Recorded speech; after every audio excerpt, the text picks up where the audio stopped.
We're here to define what a man is, right? Responsibility creates struggle, struggle creates strength, and strength creates structure. How many people care about what people think about them?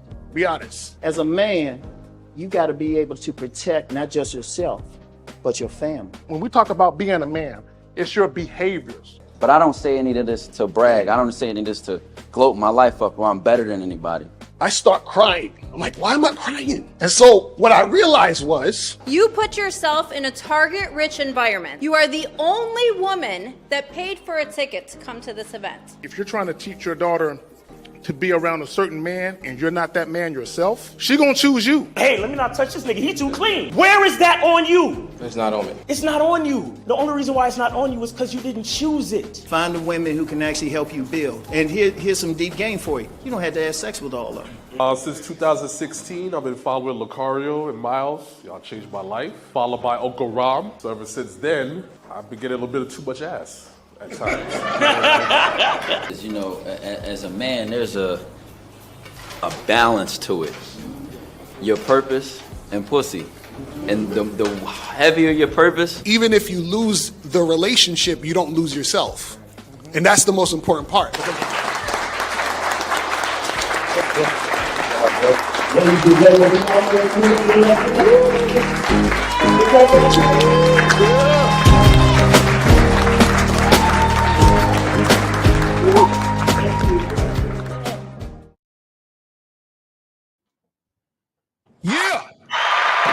Yeah. So shout out to my comrades, Mr. Justin, Coach Justin, and Miles in the motherfucking building. What's going on, fellas? Miles, while we have this link up, is there anything you want to talk about, my brother? Yeah, man. Guys, make sure you get your tickets, man. That's the link right there. That's the Eventbrite link. Get all the information there. Remember, we got a few VIP tickets left. I think we have only one photography session left. And tickets are, tickets to the main event are limited, right? So make sure you get your tickets, man. Don't wait too long. Not to mention, it's Labor Day weekend. The event is on Labor Day weekend. So that means you got to get your hotels in Vegas, early as possible so you can pay the best price. All right, guys? So don't wait too long to get your stuff, make your plans, buy your plane tickets, book your hotels, all that stuff. Man, remember, we got Boss Mac Topsoil. We got Mr. 1950, Steve the Dean, Afi Kingdom, and King Dre speaking, all doing, keynote speeches at this thing. And we're going to have K Zaggin and Mr. Justin as guests of honor in the building. So, when it's time to, we're going to have after the keynote speeches, we're going to have an hour break where we get food and drink, and you'll be able to socialize, shake hands with these guys, and, chop up game for a little bit. And then after that, we're going to have the Q&A. So it's going to be a pretty official event, man. There will be a dress code. If you're not dressed well enough, you will be turned away with no refund.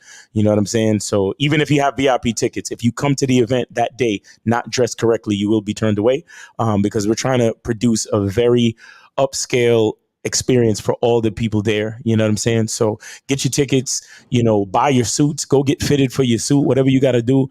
Cause we going to be men. You understand? We're not going to be basketball players. No baseball caps, nigga. No baseball caps. No sportswear. Like, we got to have, it's business casual or better. You understand? Business casual or better. So you could get a tux if you want, but we're not accepting no bullshit. We're not expecting no dirty shoes, dirty sneakers, and no bullshit. You guys will be turned away with no refund.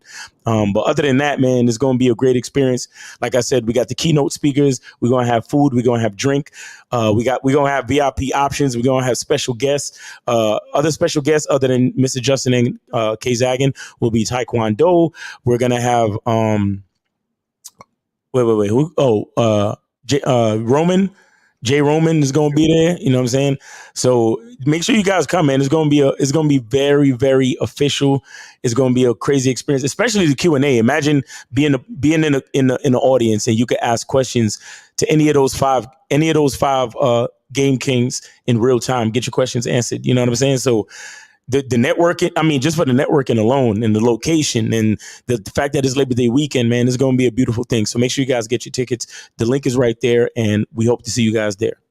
There we go. So, gentlemen, what are we talking about today? We're talking about too many men have a tricks mentality.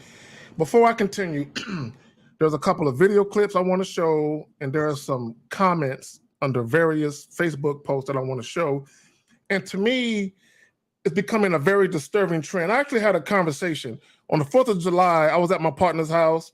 He had to get together, and the vast majority of the people were there. The vast majority of the people that were there were people that I went to high school with. So there were people that I hadn't seen since I was like 17, 18 and shit, right?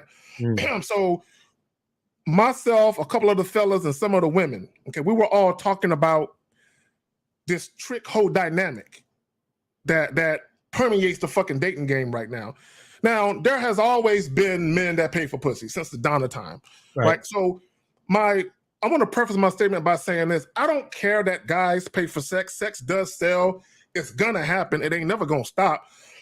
But in today's society, guys are really treating it like it's the thing to do. Like, dudes is bragging about it. Dudes is making videos about it. There used to be a time, and this is something that we discussed at the joint on the 4th of July. There used to be a time when men were discreet.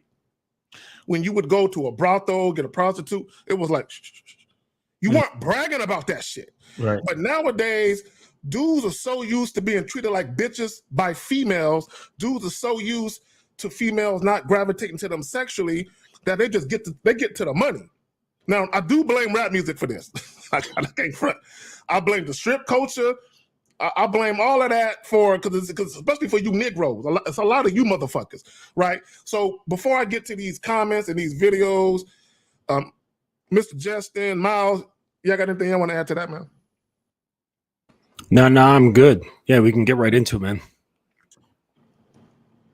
Yeah, I mean, I'll say this, like, if you look at the old time, like in the West, if you watch like these Westerns and shit, and you see the cowboys will come in from out of town, and they would be passing through, and it's like, a lot of the there would be sex workers in the saloons and shit, and you could go upstairs, get a room, and get some pussy, because a lot of pussy buying and selling was really out of just convenience. Like, it wasn't really like a like, again, like you said, Kazak, today it's like it's celebrated, right? Back in the day, it was like you had professional men who were on long journeys across the fucking country. They would go from town to town, and look, I ain't got time to start no fucking relationship with a bitch and court her and take her out and all this shit. I'm passing through this town. Yeah. And I come in the saloon, I get a shot of whiskey. There's a bitch that got a room upstairs. You know what I'm saying? I still got fucking days until I get to California. I'm only in Kentucky now. You understand what I'm saying? I'm a grown ass man and I need some pussy. So I'm gonna go up to the room. I'm gonna fuck the shit out this lady. I'm gonna also get a room to sleep for the night. Take a shower and then get back on my horse, get back on the road and keep it moving. Mm-hmm. It was literally just like it was a service. And that was cool. Yeah. It was cool. It was everybody understood it. Right. Exactly. It was understood. It wasn't like, and nobody celebrated it like, oh, I'm about to go, look at me. I'm a player. I'm about to go pay for some. No, it's like, nigga, you they called it a journeyman, meaning that your job was to take long trips. You understand what I'm saying? And men required certain services along certain trips. You understand? So it is what it is.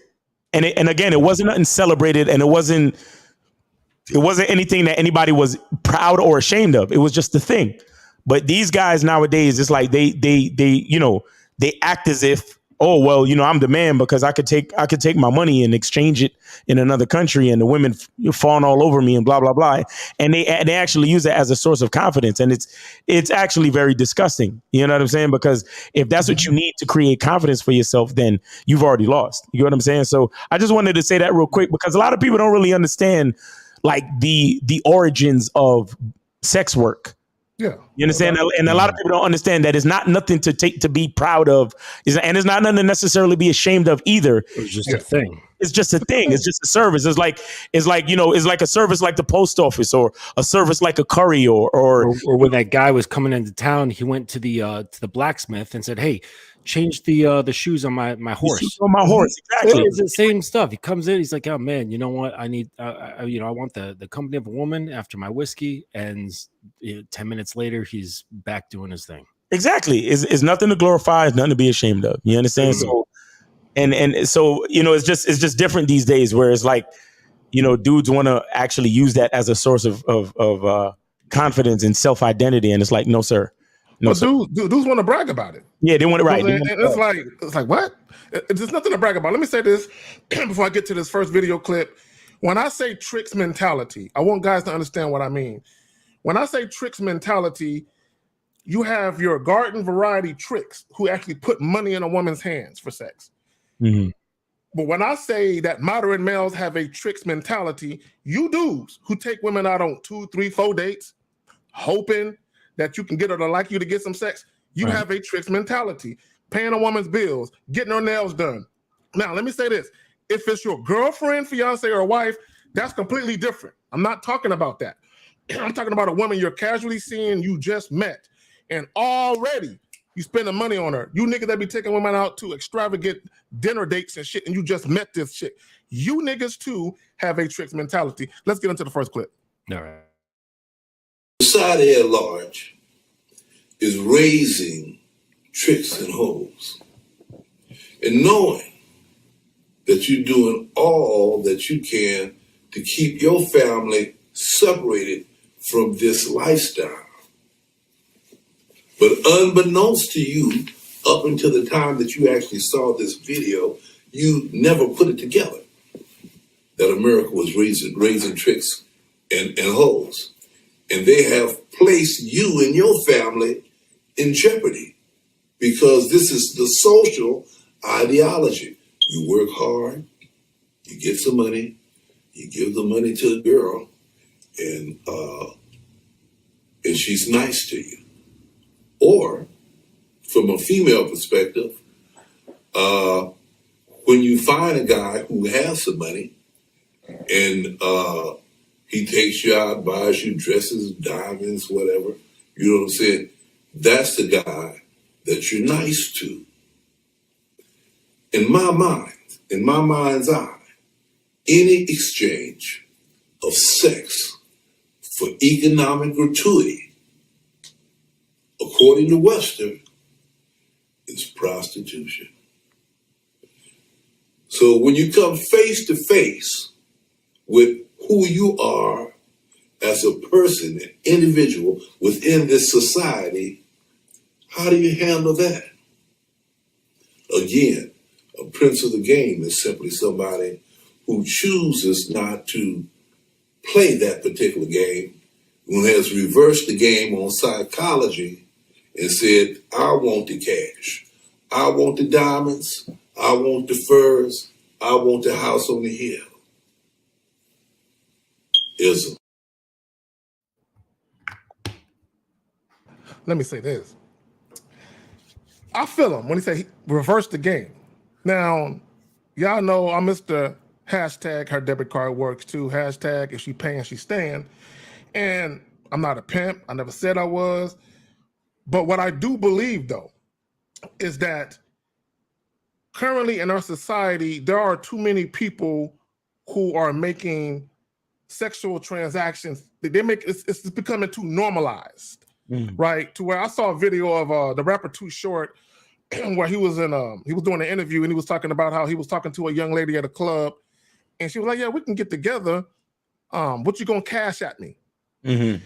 And a lot of guys, they get offended when they hear. I don't get offended.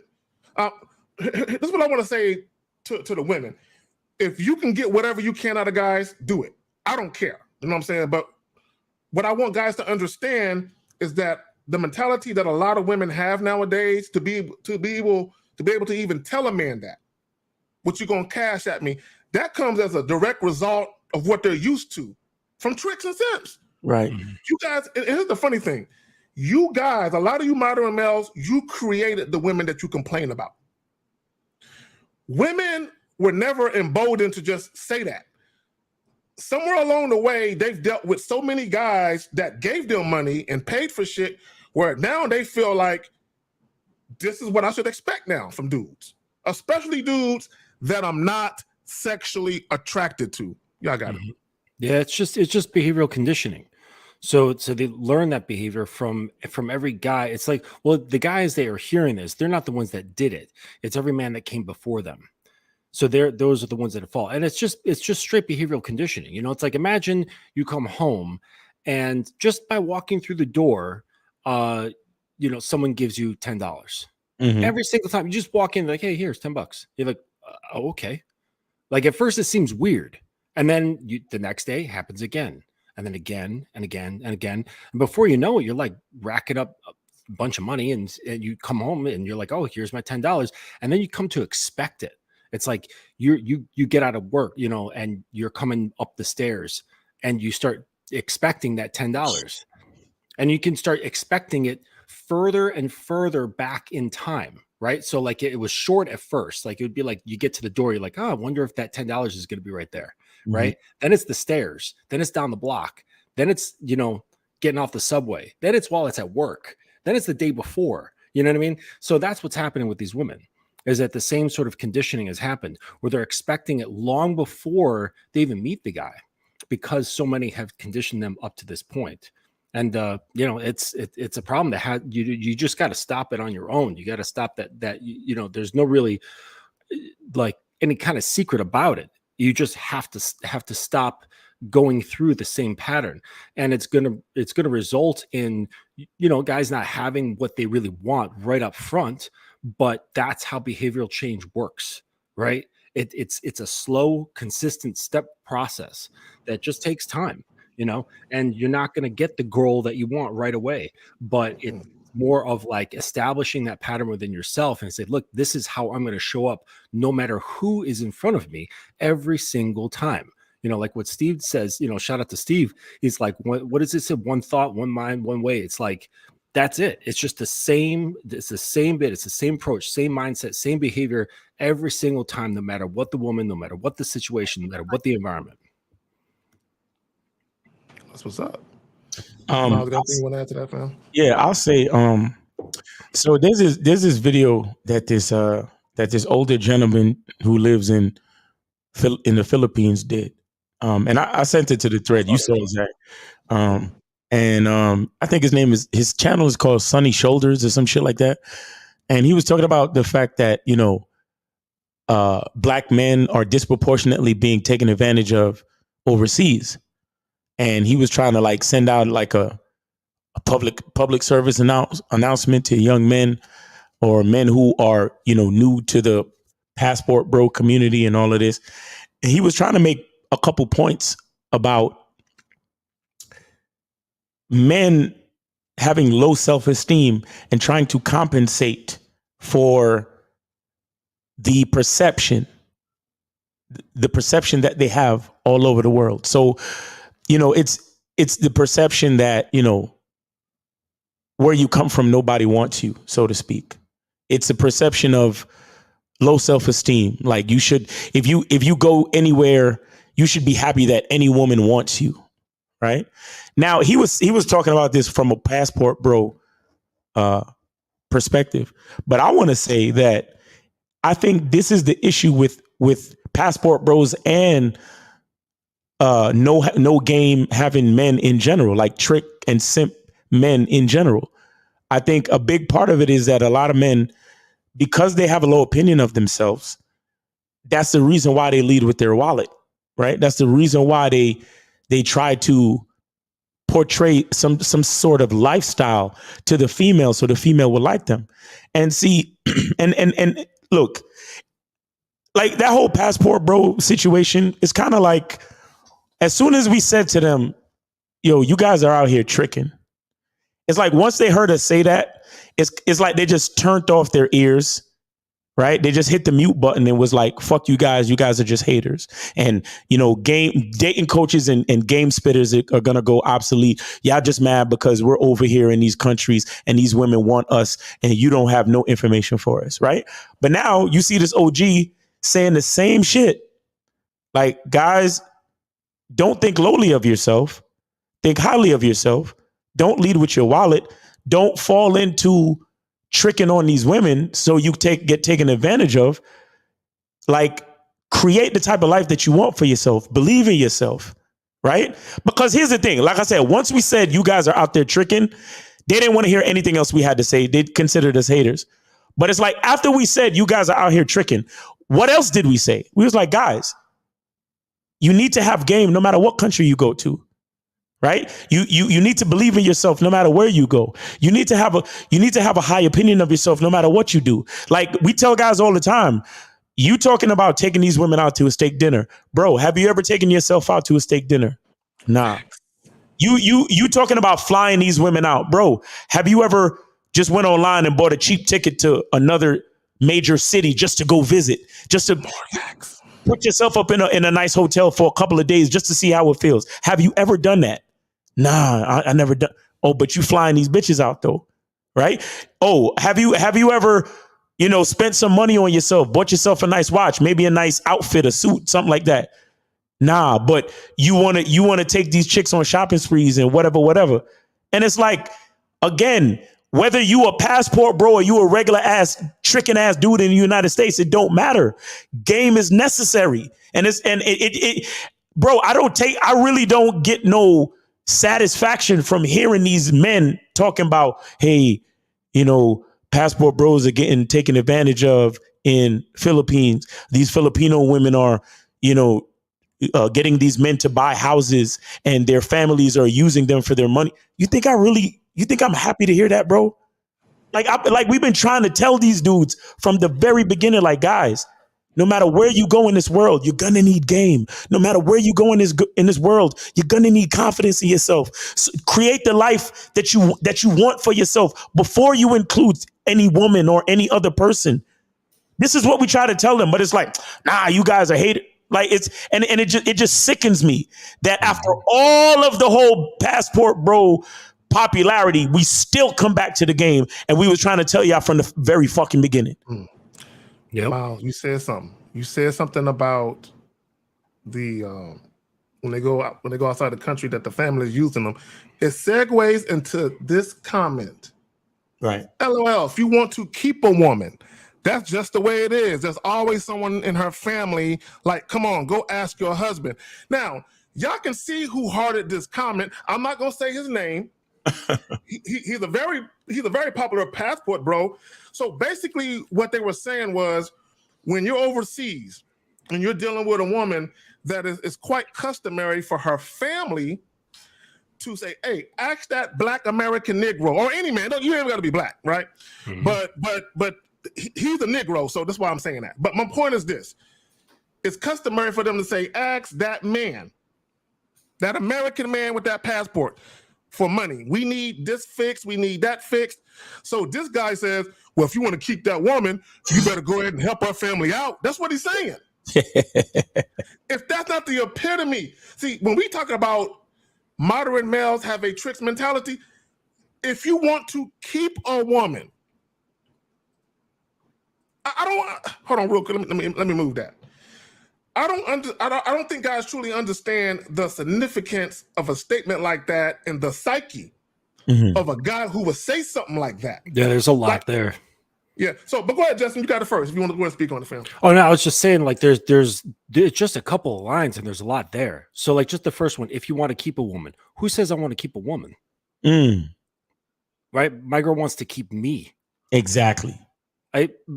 For me, it's like nor here nor there. Right. Like, are you here? Are you doing what I need you to do? Great. Is your attitude on point? Great. That's all I need. Right. But I'm not trying to keep her. Right. Because then that means she's leading me. Right. Okay. I'm leading myself. She follows if she wants to. If she doesn't want to, cool. Right. And like, she knows this. Like, and it actually like breaks her heart sometimes when I have to remind her, but she's still here. Still here. So that's an important line. And then the guy who follows the advice, right? Like, go ask your husband, right? I think that was like, go ask your husband for the favor or whatever. The guy who does that, the woman who does that, and she goes to her husband and says, hey, I need help with this, that, and the other for this. That means that the family or whoever asked has more influence than he does. Because if he was that guy, she would already know what is appropriate and what isn't appropriate within their marriage. And she'd be thinking, nah, that's not my man. I'm not asking him shit because that's not my man. Right? I'm not going to impose that on him. That's not even like within the rules of the relationship to be asking him to support my family or my friends or whatever. You know, that's messed up. Yeah. Thanks. So you got it.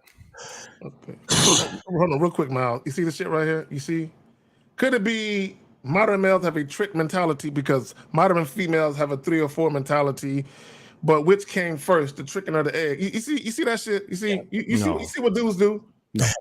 No accountability for their actions. The fact that you even call yourself Red Pill Reloaded, that speaks volumes of the type of mindset you have. Go ahead, Miles. Why are you over here, bro? Why are you over here? No. Get the fuck up out of here! Like, you know where it starts. It always starts with the man. There's no question of what happened, chicken or the egg. It starts with the man. No chickens, no eggs. It always starts with the man. So it starts with a man's unbridled, like wanton abandon for sex. Right. So whenever you have anything in your life that you want strongly, that thing has control over you. Right. You want a lot of money. You now are subject to the things you have to do to get that money. Right. You have to work extra hours. You have to answer to your boss. You have to spend extra time dealing with clients and things like that. That is like owning your thoughts, your time, your behaviors. Right. Anything in life that has your strong desire will control your behaviors. So when it comes to sex, here's the weird part, because money is an inanimate object. Okay. Right. But sex is attached to a person. Right. That vagina is attached to a person. So now and which has their own thoughts, their own values, their own beliefs, their own behavior patterns and all that stuff. So how that creates certain behavior patterns within the woman, you are now subject to that simply because you have a strong desire for sex.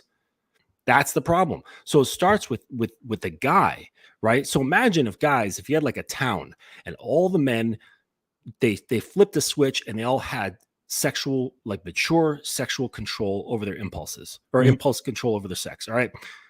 There would be a completely different society in that town.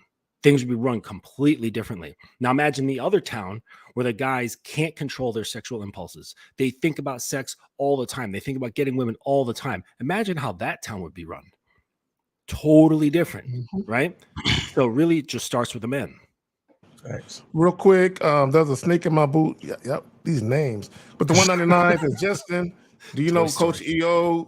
You guys should meet. Are you saying that because they both happen to be Caucasian? That's weird as fuck. I know him. Actually, when I started getting on social media with audio and video, I started a podcast, like an audio podcast, like a real podcast. And he was one of my early on guests before, he got off and do his thing and stuff. So yeah, I had, that was huge. I know him from a long time ago. Okay. That's dope. That's dope. Real quick, 919-647-9392. Call in. Yeah, so for any of you guys, go ahead, Miles. No, I was just reminding them the lines are active. Please call in 917-647-9392. Go ahead and call in, guys. Yeah, so for all you guys who feel triggered, you red pill dudes, you passport bros, I know some of y'all listening. I know some of y'all fly on the wall. Call the fuck in, right? Call in. If you want to defend your tricking way, your tricking ideology, please call in and defend that shit. We look forward to hearing it.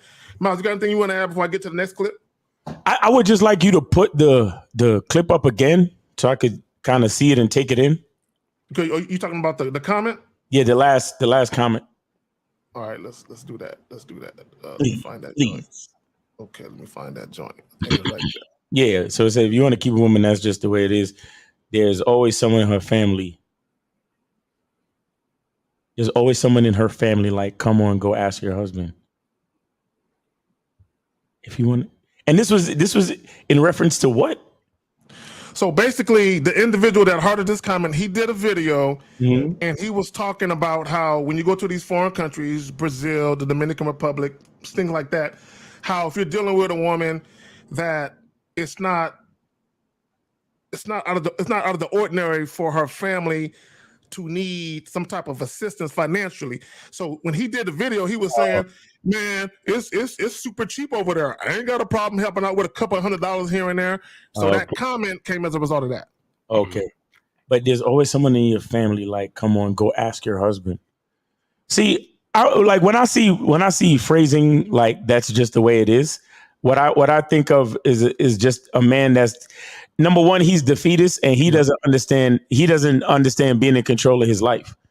You understand? Like when I see shit like that, I don't think a man should talk like that. Yeah, I hate that phrase. It is what it is. Yeah. No. It's like it is what the fuck I say it is. Like that's what I like. That's the type of things I don't understand about a lot of these dudes and how they construct and run their life. It's like I'm already seeing that you've already lost. You're already defeated, because if it's like how a man would get with a woman and she's like disrespectful. And he's just like, well, that's my wife, I just, that's how it is. Or, I guess I got to sleep on the couch tonight. And I'm like, let me call the boss. Yeah, it's some shit like that. Like, hey, man, can you come? You want to come out and hang with us, get a beer? Oh, well, let me ask my wife. Like, what are you talking about, bro? Like, like, it's certain things I just don't understand. And again, I said this on another show that I did with Lucario, but it kind of disgusts me that people will look at certain males on this planet and compare them to me and try to act like we're both men. Like we're not the same. We're really not the same. Like all of you men out there in sexless marriages, all of you men out there who have women that disrespect you, all of you men out there that say, oh, that's just the way it is. All of you men out there that say that type, all of you males, out there that say shit like that, understand that you're nothing like me. You're absolutely nothing like me. You understand what I'm saying? Like you guys give a bad name to the brand of masculinity. You understand? And you guys are the reason why a lot of these women behave the way they do. You guys are the reason why a lot of these women are expecting all these dinner dates and all this other, it happened to me the other day on a dating app. I matched with this chick. She had some fake tits. She was cute in the face, older type of woman. And I was like, hey, we should meet for drinks. And she was like, I don't really drink that much, but I'm always good for dinner if that's okay with you. I just unmatched and kept it moving. And I'm like, and I'm looking at her and I'm like, yeah, you're the type of chick that I know a lot of these dudes took to dinner. Mm-hmm. So I'm not looking at her like it's her fault. I'm thinking to myself, I'm just shaking my head and I'm ashamed for all of these dudes that took her to dinner. Mm-hmm. You see what I'm saying? It's not her fault. If a whole bunch of dudes met her for the first time and she was like, hey, let's go to dinner. And he's like, okay, let's go to dinner. I'm not mad at her for requesting dinner. I'm mad at the dude for going along with it. You see what I'm saying? You went along with it to make it, because a bitch gonna ask for whatever the fuck she want. She gonna ask for dinner. She gonna ask for money. She gonna ask for you to pay her bills. Let her ask. There's nothing wrong with a woman asking. Go ahead and ask, sweetheart. It's okay. Mm-hmm. You're a woman. It's your job to survive. Well, just imagine imagine like a town where it's just like this closed society. And in that society, it's a cultural norm not to take a woman out to dinner or ask them out to dinner. They go skipping rocks, right? They go to the lake and they skip rocks. And then in comes this journeyman, right? And it comes from out of town. He's like coming through and he's like, hey, sees woman. And where he's from, they don't do that. They do something else, right? They go, they skip rope, right? And he goes up to the woman and he says, hey, I'd like to take you to go skipping rope. And she's like, what? Well, every guy here has been taking me to go skip rocks. That's what men do. Right. And he's like, what are you talking about? I'm a man. I've never skip rocks in my entire life. I'm from the desert. Out there, we skip rope, and so you can't really like listen to what their previous experience has been. Right. Like, sure. I mean, you can hear it, but you don't have to listen to it. Right. It's like, okay, cool. I hear you, but this is what I want to do. And it doesn't really matter. And I want to tell a brief story about guys are talking about these Philippines situations. I had a client last year. He was from Switzerland. Like he was some kind of tech guy, lots of money. Like the dude's like daily was a Maserati, like that sort of stuff, right? And he had met a woman while he was traveling in the Philippines. Okay, stayed there for like a number of months and married her. Okay. And everything was great. Like she was like super sweet and accommodating, all this, right? And then after they got married, it wasn't a switch flipping. Okay. It was like a dimmer, like it slowly started going down, you know? And yeah, she had some good game in terms of that. Like she knew how to like taper off her attitude, you know? Right. And then before you know it, she's bitching about everything. Right. Like, I don't like the car, get a new car. I don't like the house, get another house. Right. And then it's like, my family needs this. He ends up buying his mother a house, or I'm sorry, her mother a house in the Philippines. Right. And he's just getting laid out by this woman. Right. And that's when he contacted me and telling me all this stuff. I'm like, holy shit, you are like neck deep in shit. Yeah, bro. Damn. Like we're gonna need 2 shovels to get out of this. Right. Yeah, it was terrible, you know. And so it's like, not only was he externally in this situation that he had helped facilitate, he also had everything else that every client comes to me with, which is like the stuff in their own head. So we had this internal struggle to deal with and this external struggle to deal with at the same time. So we had to clean up both messes. And man, that is the hardest part. Right. You know, so it's like, guys, like, understand, like, if you're in a difficult situation that you've helped facilitate and you're looking for coaching, just know that your work has just doubled. Exactly. And be willing to accept the fact that it's your fucking fault. Yeah. That's like I got another video. Let's get to it. Like, okay. Why you worry about my body count? That's old shit. Can you feel it? It feel good to you? So what we talk about? Okay. So you want a stingy man, but you haven't been stingy with yours. I ain't saying I ain't been stingy. I just said mind your business. You're focused on my future. The fact of the matter is that you want to make sure that, you know, what's your credit score hitting like, bro? You know what I'm saying? You got I can help you with that. You got some things going on. What is the plan? What is the dream? So you're focused on my future. I can't focus on your past, so I got to forget your past. Well, forget my future then. I mean, but you can't compare the two. We talk about my sexual history to your financial stability or your future. Well, like, those things ain't even on the scale tip. Well, women provide pleasure and men provide provisions. Those are our golden tickets. They're the same thing. Man. That's why we provide for y'all to give us pleasure, duh. Let me go ahead and get triggered to then. Yeah. This is the problem with women these days. See, they want something that they can't give. Now, you want me to have all my goddamn future figured out. You want my credit score up. You want me to have real estate. You want all of these things to make sure that we're going to be alive and well in the next 10 years. But I can't talk about your last 10 years? Oh, so you want me to pay top dollar for some cat that you gave away for a shot of Hennessy at some Waffle House 32 times in the past 32 weeks? I say no. Carry your little frisky ass back to the pothead. Nah, you burnt I out. want that goddamn use. That's enough of that stupid shit. That's enough of that needs stupid to be shit. a preacher.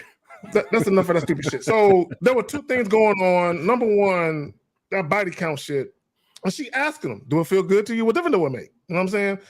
So he basically said a man's job is to provide finances for pleasure. So when I talk about too many men have a tricks mentality, see the video, I wasn't really tripping on the body count thing. That's I wanted to get really to the last part where he said that shit. My job is to provide provisions and be a provider. The only person you're obligated to provide for is yourself. Period. You're not obligated to provide for a woman. Now, if you have the financial means to do so and you feel like she's worthy of that, do what you do. But that's not your job, right? So in his mind, and you can tell, you know, he's a little fluffy and shit, you know what I'm saying? So, right. You know, he probably the type of dude where the only way he can really get at women is to influence them with his finances. But because he's a bitch ass dude, like most bitch ass dudes, well, if I'm gonna give you some money, can I ask you a couple questions about your sexual past? Can I ask you how many dudes you slept with? And she said something that I thought was important. She said, mind your business. Let me say something. Let me say something to you guys. When it comes to a woman's sexual past, the only thing that is your business is whether or not she had an STD. You have a right to ask that. Hey, have you ever had an STD or do you currently have one? And if so, what is it? I don't even ask that. I just need to see the printout of the fucking comprehensive just plan. a test, exactly. Let's go get a test right now for There you go. All right, cool. All right, so even if you don't say that, but the point is that you have a right to know that before you stick your dick in any chick, condom or not. You have a right to know, right? Beyond that, it is not your fucking business to know how many guys you slept with. Like, guys be asking, have you ever had a one-night stand? That's not your business either. Have you ever had a threesome again? None of that shit is your fucking business. It's not your business. So, and I said this, I think Elle and Miles, I think they had a show yesterday. It was Friday, yesterday. And I called in and I said this. The reason why a woman's body count is so important to guys is because you're insecure, right? When I call guys insecure, they take offense to it. Let me explain something to you emotional ass sensitive motherfuckers. Insecure literally means you're not self-assured of something. Right. It means that you're worried about something. So if you're asking about a woman's body count, what you're not assured of or what you're worried about is what you feel is her inability to be faithful. Because this is what you dumb motherfuckers do. You say, oh, she slept with 50 guys. There's no way she could be faithful. Oh, she only slept with 2.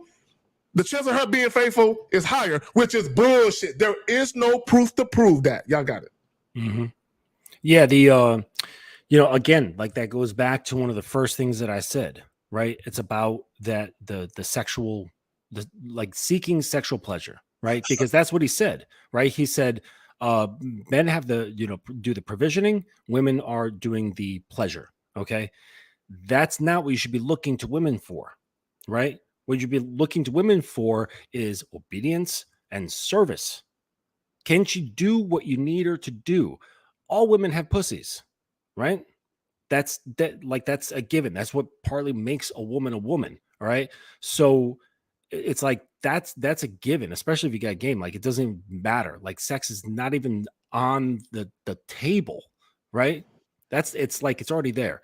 What you should be more concerned about is what are your needs, what are your wants, and can she facilitate the things within her power to do so that you're asking her to do, right?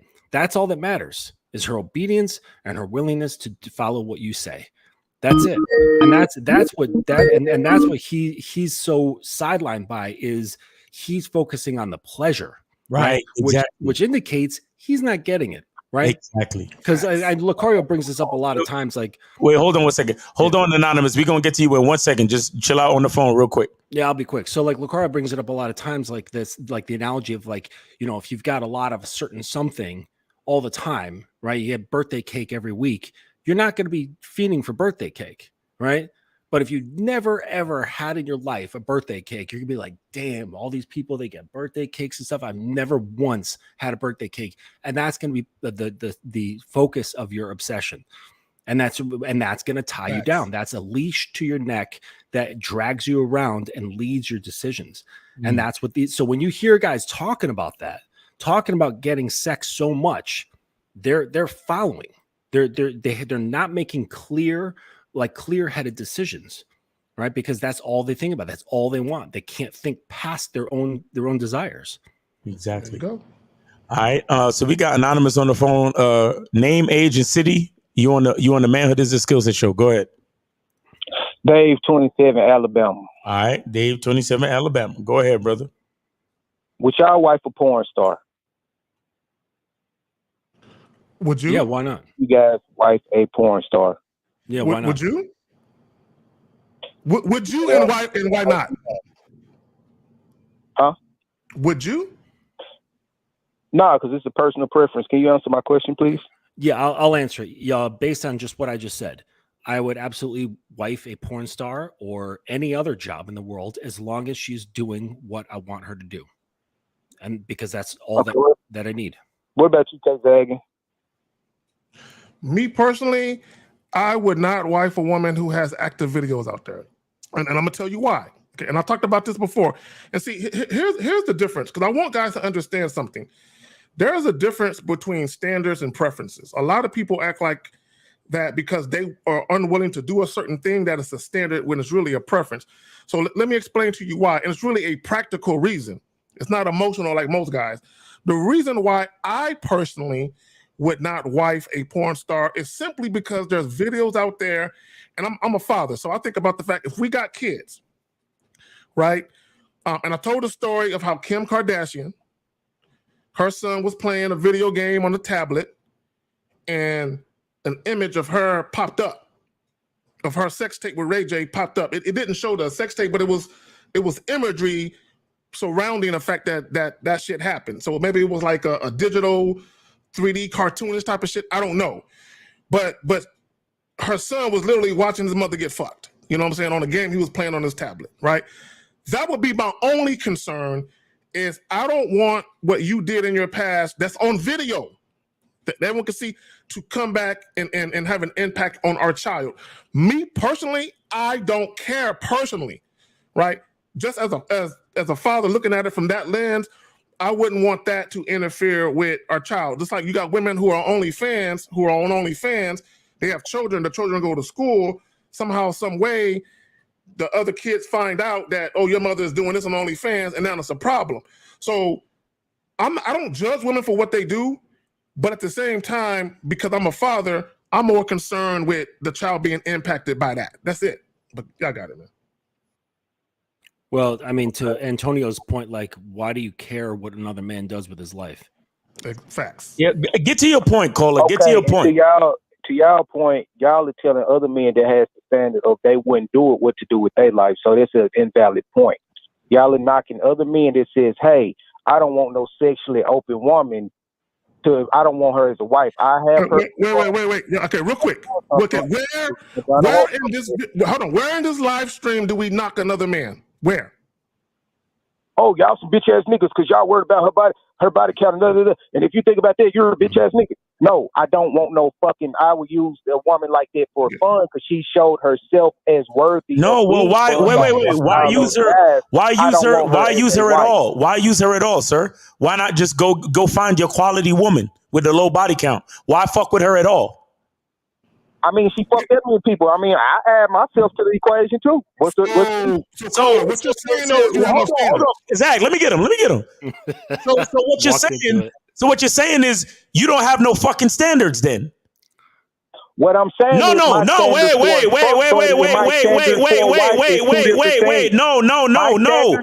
No, bro, stop. Hold on, Colin. It's not about the woman. Okay, are you gonna chill so we could talk? Are you gonna chill so I could talk, or are you gonna keep doing this? When I try to talk to you, all right, fuck you, nigga. It's all good.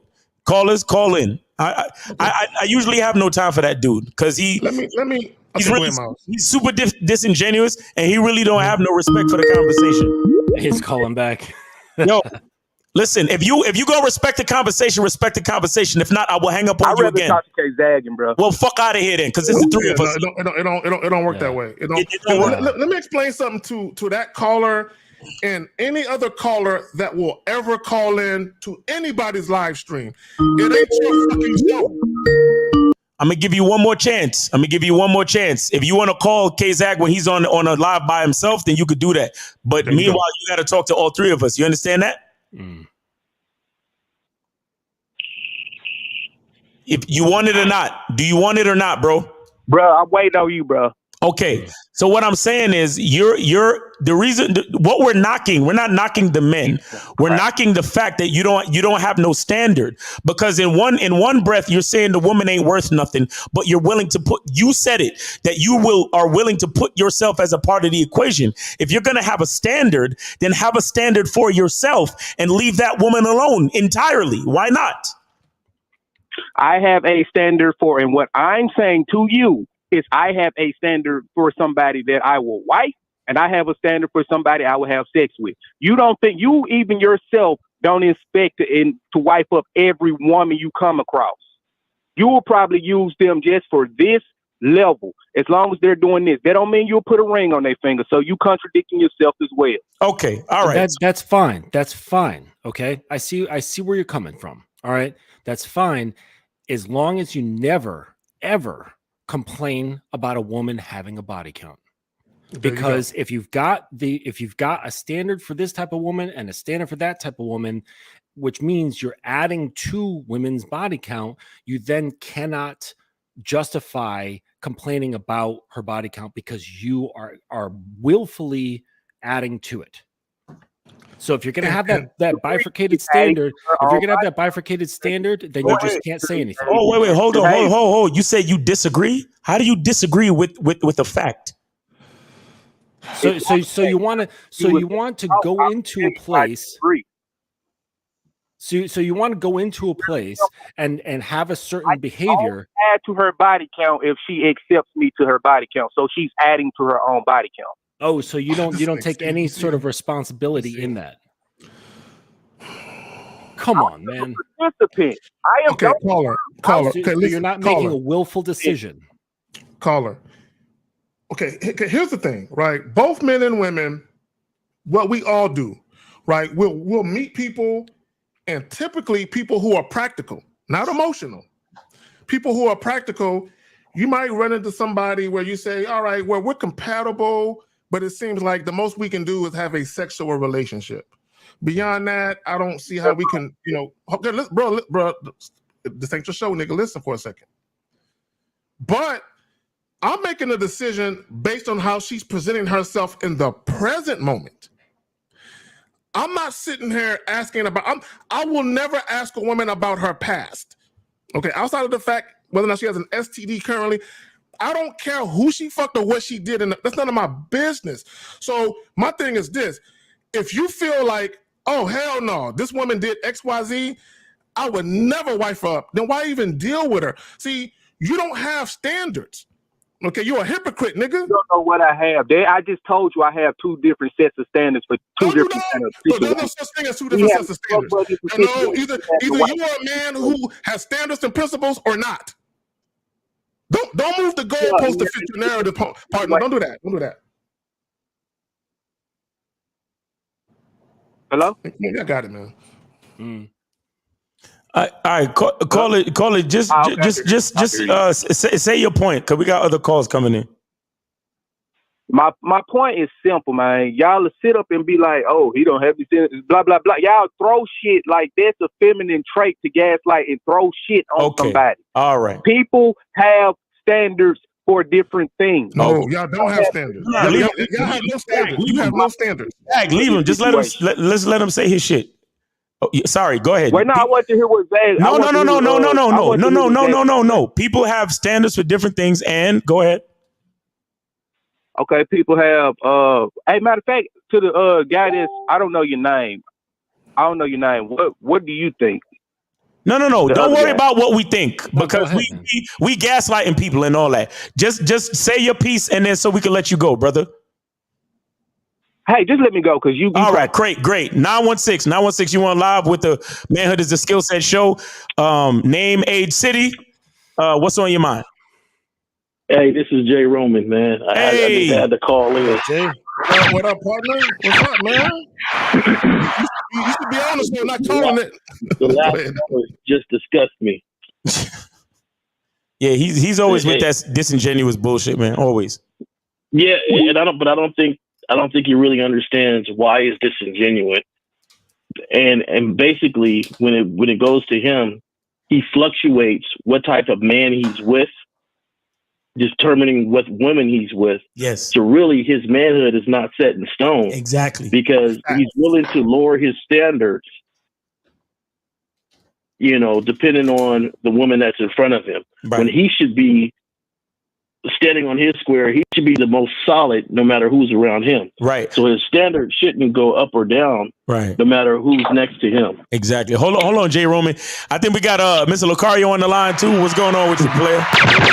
We can send you a link if you got some time, fam. I had to call in real quick because this is because the dude I was talking about, he got this standard for this woman and that standard for that woman and all that other shit. See, the problem is this: he first called in and said, "Would y'all date a porn star?" Right? Then he moved it to body count. Right? Now, the issue is the reason as to why you have your quote unquote standard. So like K-Zagan said the reason why I wouldn't want to fuck with the porn stars because the reason is that I don't want my kids to do this and do that. Now, when you ask a guy, what is his reason for not wanting a chick with a high body count? the answer is almost always deep-seated in insecurity. Right. You see what I'm saying? Exactly. So this is so when dudes be trying to act like, oh, I have this standard because of this, it's not really that you have a standard, you have a fear. Exactly. And that fear is rooted in your perception of what that means for women to be sexual. Right. So that's not really a standard, that's a fear. You can't have standards based off fears because that's not really a standard. Right. That's real shit. Facts. That's real shit. Facts. And shout out to Steve the Dean, the man mindset in the chat as well. Let me say this real quick before you continue, Lucario. See, a standard is based off of pragmatism. Right. Fear is based off of your emotions. But y'all got it. Yeah, Jay Roman, what you were saying? No, I don't like men that waver. Yeah. So here you are. You say you are a man with some sort of standards, but you will lower that standard between determining the woman that's in front of you. Right. So basically, there's nothing in you that's genuine. There's nothing in you that is rooted. Mm-hmm. Exactly. Because no matter who around you, they would either come up to your standard or not. So basically, he's the type of guy that no matter what the woman is, she's still dictating the tone for his relationship. Exactly. He's making his decision based on a woman. He's not making the decision based on himself. You understand? Because he's talking about, I'll do this for a woman I'm just fucking, but I'll do that for a woman that I'm wifing. You understand? And it's like, but what about having a standard that holds true for all the women that you deal with, just because that's who you are? You see what I'm saying? And that's it. And because with me, I'm like, I'm worried about who I'm sticking my dick in because it's my dick, not because of the bitch. You see what I'm saying? So whether or not I'm just fucking her or I'm trying to wife her, I got to stick my dick inside the bitch. So that means no matter what I'm doing, the standard has to be at a certain level regardless. You see what I'm saying? But that's what cats like him don't understand. And a chick could have 30 bodies and have nothing. Right. And another woman could have 3 and have syphilis. Exactly. You don't know. Real shit. Go ahead, L. And the thing that really gets me too is like in high school, I appreciated the ones they called the hoes. Because I was able to get a lot of sexual experience with these ones. And so it's a double standard where these guys, you want to lay down and create experiences with these women, but then turn around and get up and be like, oh no, I'll never. And judge them. You want to turn around and judge them. Right. Right. What's up with that shit? Turn around and judge them, but yet everybody wants to kick it with them. Right. Exactly. Everybody wants the experience, but then you turn around and judge them. You don't even know. A lot of guys don't really understand that you could be with this super looking innocent one and she could be queen of the orgies. Exactly. It doesn't. Okay, Lacar, you still there? Yeah. I'm gonna say. I want to say this real quick because I gotta go. But this is what I want to say.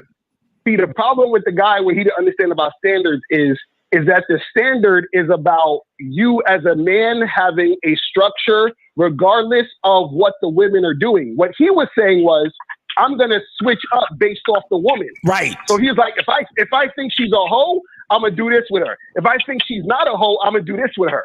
But see, the problem with that is that you're going based off the woman and not actually your standard and actually your guidelines. So, for example, like when we talk about vetting a woman, like anytime I meet any woman who's new, right, she's gonna get the same treatment as any other woman I met who's new. Like it doesn't matter how she looks, it don't matter what the fuck, how many niggas she had sex with, she's gonna get the same treatment, or she's gonna get the same first day treatment like every other chick gets the same first day treatment because that's my standard, that's how I run my shit. Right. But see, the problem with the other guy was he doesn't have an actual standard on how he runs his shit. His standard, or his quote unquote standard, is based off of what other motherfuckers said, because if you were to ask him why, he wouldn't actually have a real answer. He would, and his answers would be regurgitated shit like, oh, well, she can't pair bond and she's a slut and all this other nonsense that has nothing to do with practicality and what actually is required of him in his situation and in his life. And that's what guys don't understand. So every time you ask them questions about it, they can never really answer it because it's just deep-seated in fear based off of what they've been taught and what they learned on the internet. It's terrible. Exactly. That's right. I can do your thing. I'm gonna holler at you. Let me say this real quick. This is what guys have to understand about standards, right? So if you have a standard, like Elle was saying, I do the same thing. I treat every woman the same. Based on what that woman is doing in the present time, that will determine whether or not I keep her where she's at or I elevate her. Period. See, when you are a guy and you say, oh, that woman right there, I'll just fuck on the strength of not even knowing her, right? Just what you perceive her to be, right? So if you say, I'll just fuck her, but I'll wife her, what you're saying is, assuming you had a standard, you will lower it for pussy. So what does that say about you? A lot of you niggas have no dignity, no honor, and no integrity. And like Justin was saying earlier, pussy moves you. You niggas are like fucking amoebas. You know what I'm saying? If you remember science, you move based on the fucking woman and the pussy. You niggas are weak. Yep. Go ahead, fam. Y'all got it. Yeah, straight weakness. And you know, I'm glad that Lucario brought up that point. I don't know if everybody caught it, but a lot of it has to do with perception. So the guy, he will see a woman, maybe not even like interact with her. He will see her and create a judgment based upon what he's perceiving her to be. And then his actions will change based on his beliefs around that perception. So he sees good girls over here and bad girls over here. When you're a man and you operate off of your standard and you have a code of ethics, a code of principles, you have laws that you live by, that is what dictates everything. And then anybody who comes into that, that's the filter. So I love the restaurant analogies. They're so useful, right? In so many situations when talking about game. It's like he's talking about like he's got this restaurant, and depending on the type of customer that comes in, they change how they do service. They change how they serve the place. They change what kind of food they cook. They change how they present it, how fast they cook or how slow they cook. It's all changed. But you go to a restaurant, what happens? They don't change. They say, this is the menu, right? They come in. This is what we expect of your behavior. This is the kind of music we're playing. This is the lighting. This is the decor. Like, they don't change anything, whether you're a regular person or you're some A-list actor who comes through. They're not going to change up the menu because, you know, Denzel Washington comes in. No, the menu is going to stay the same. Exactly. And that's called having a standard. Right. Hey, you know what's crazy? Real life example of that in college, right? We got a new teammate, and he was talking about this girl, you know, and that she was a virgin, and you know that's something that was really big to him, and you know how they were getting closer to connected together, and in all actuality, you know, they started to develop and really have a cool little relationship. And then he found out what we all knew, that yeah, she was a virgin, but she was not a throat virgin and she was not an anal virgin. But she was technically a virgin. Right. Yeah. Now, honestly, we were all kind of impressed that she lost her virginity to this dude. Because, you know, there's some of us that tried, and sure enough, that wasn't going down. She stayed true. But when he found out, it destroyed their relationship. Oh, what a bitch. Right? Because he's so worried about the perception of others, but he didn't realize that we thought, hey, man, you must have some pretty good game, because what she gave you, she never gave any of us. Right. Real shit. Right. Exactly. Sound like the But realest. in his head, it wasn't fully what, you know, he thought it would be. And so, you know, I lost touch with him and stuff like that. I don't know where they're at in their relationship or nothing, but I do know they broke up by the time we left school. But, you know. So. Well, let me say this to guys. I will have more respect for you, for guys, if you say, I don't deal with women who are promiscuous. And you just say flat out, I don't even fuck with them. But if you say, oh, I'll fuck a chick who I think is promiscuous, but I ain't gonna wife her up. My thing is, now your whole argument is lost, because no one can take you serious, because just with that mindset, you're showing inconsistencies as a man. Okay, period. So as a man, I know Miles, myself, Justin, Lucario, Steve, 50, Taekwondo, when we deal with women, we're paying attention to what they're doing in the present moment in time. is that woman doing what I require of her? And is she consistent with it? That will determine the role she will ultimately play in my life. I'm not trying to look back 5, 10 years in the past, trying to figure out what the fuck she been doing. What the fuck that got to do with me? Because this is what I know. Women do not treat men the same. Exactly. They do not. A lot of the time, all the time, really, how a woman treats a man is indicative of how she sees that man. And how she sees that man is indicative of how he sees himself. Right. So a lot of times you'll have a woman, like I guarantee you, all three of us can meet the same woman. We will have 3 completely different experiences with that woman because we're all completely different. Exactly. Right. So this is why you can't really judge what women did in the past. You know what I'm saying? Because that ain't got nothing to do with you. This is the thing, and I'm gonna pass it back to you guys. Using a woman's quote unquote sexual past or her body count, using that as a barometer to say, oh, based on how many dicks she sampled, automatically she's not a good woman. That's the dumbest shit I've ever heard.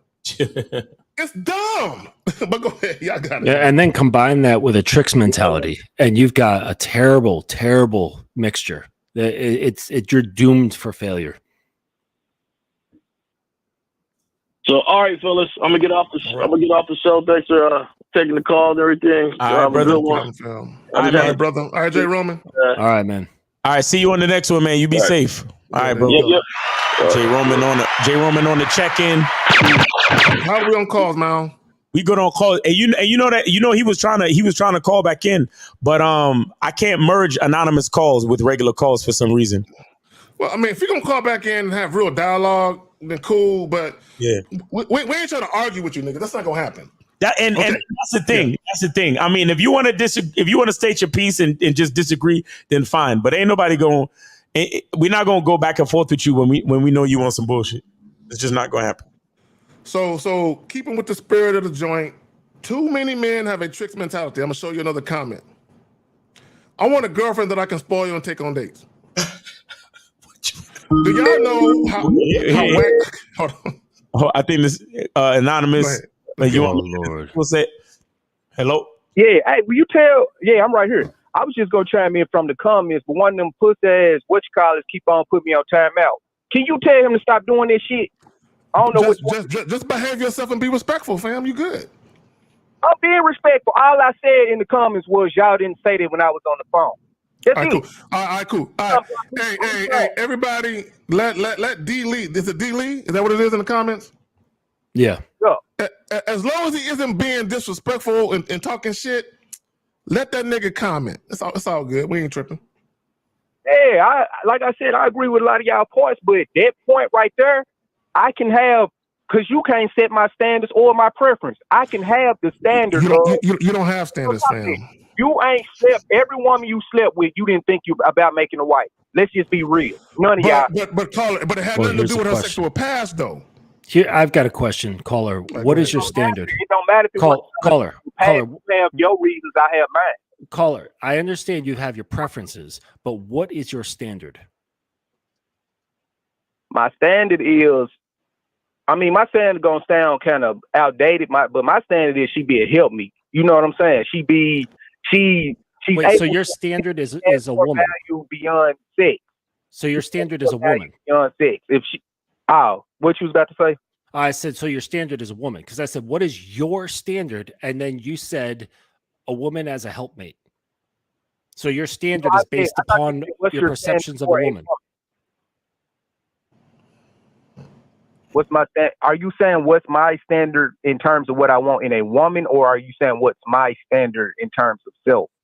What's your standard in terms of yourself as it relates to women?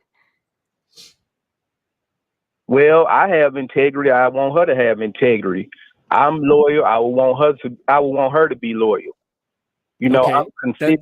That's great. So then would you fuck with any woman who isn't like that? I will fuck with them, but I would not give them. So then you don't have a standard. Standards don't waver. That's why they're called standards. So if you have a standard that says I only mess with women who have integrity, and standards for that. No, you have preferences. Caller. Dave from Alabama. Dave, brother. You have preferences. Now listen, I'm gonna read something to you. Let me tell you what a standard is. Okay. Something set up and established by authority. Okay, as the man, you are the authority, right? As a rule. Okay, a rule is a rule. You don't break rules, right? For the measure of quantity, weight, extent, value, or quality. So if you have a standard, you say, I will not do this if this type of situation exists. You don't have a standard, you have a preference. Okay, and I actually had to school some women to this when they was talking about, oh, if I want a nigga with money, that's my standard. That's not a standard. That's your preference, meaning you prefer this over that. You prefer a woman that you believe is not promiscuous to be a wife over a woman who you believe to be promiscuous. You have preferences. You don't have no fucking standards. No. Y'all got it. No, I can have both. No, you just described. Listen, caller. Standard. You put in value and you put in quality. To me, a value quality wife. No, you wouldn't fuck with a woman at all if she didn't have quality. You wouldn't touch her. Caller, I asked you if you had standards. You said yes. Did you caller, every woman you slept with? Caller. I asked you if you had standards, and you said yes. And I said, well, what is that standard? And you described to me that you only mess with women who have integrity and one other quality that was good. Okay. And then I said, well, then why would you, if that's your standard, then why would you mess with women who don't have those qualities?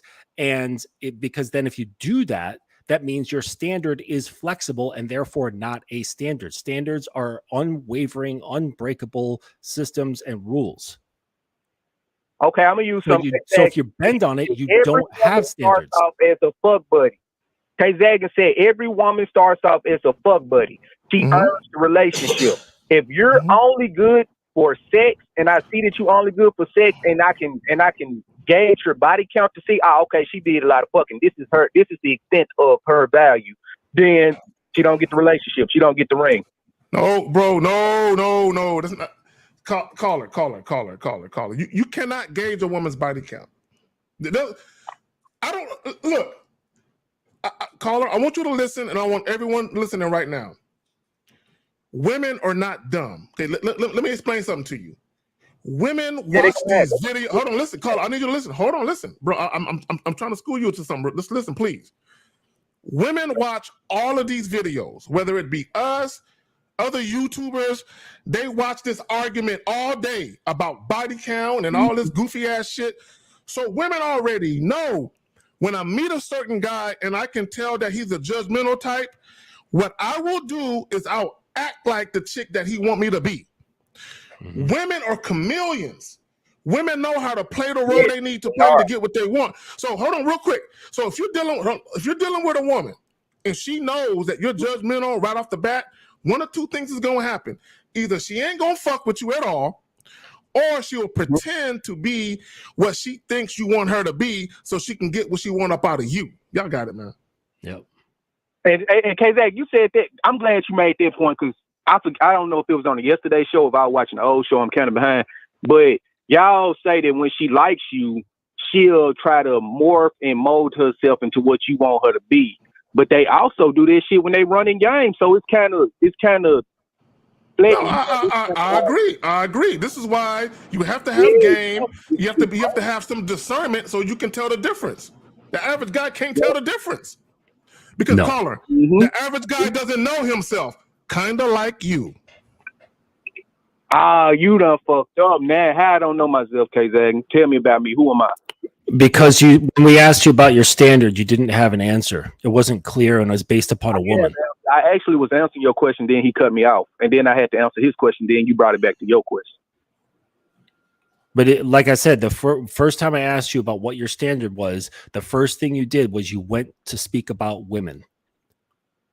Because I didn't understand your question. I thought you meant what's my standard for a woman that I wife versus fuck. And after you clarified it, I answered your question better, did I not?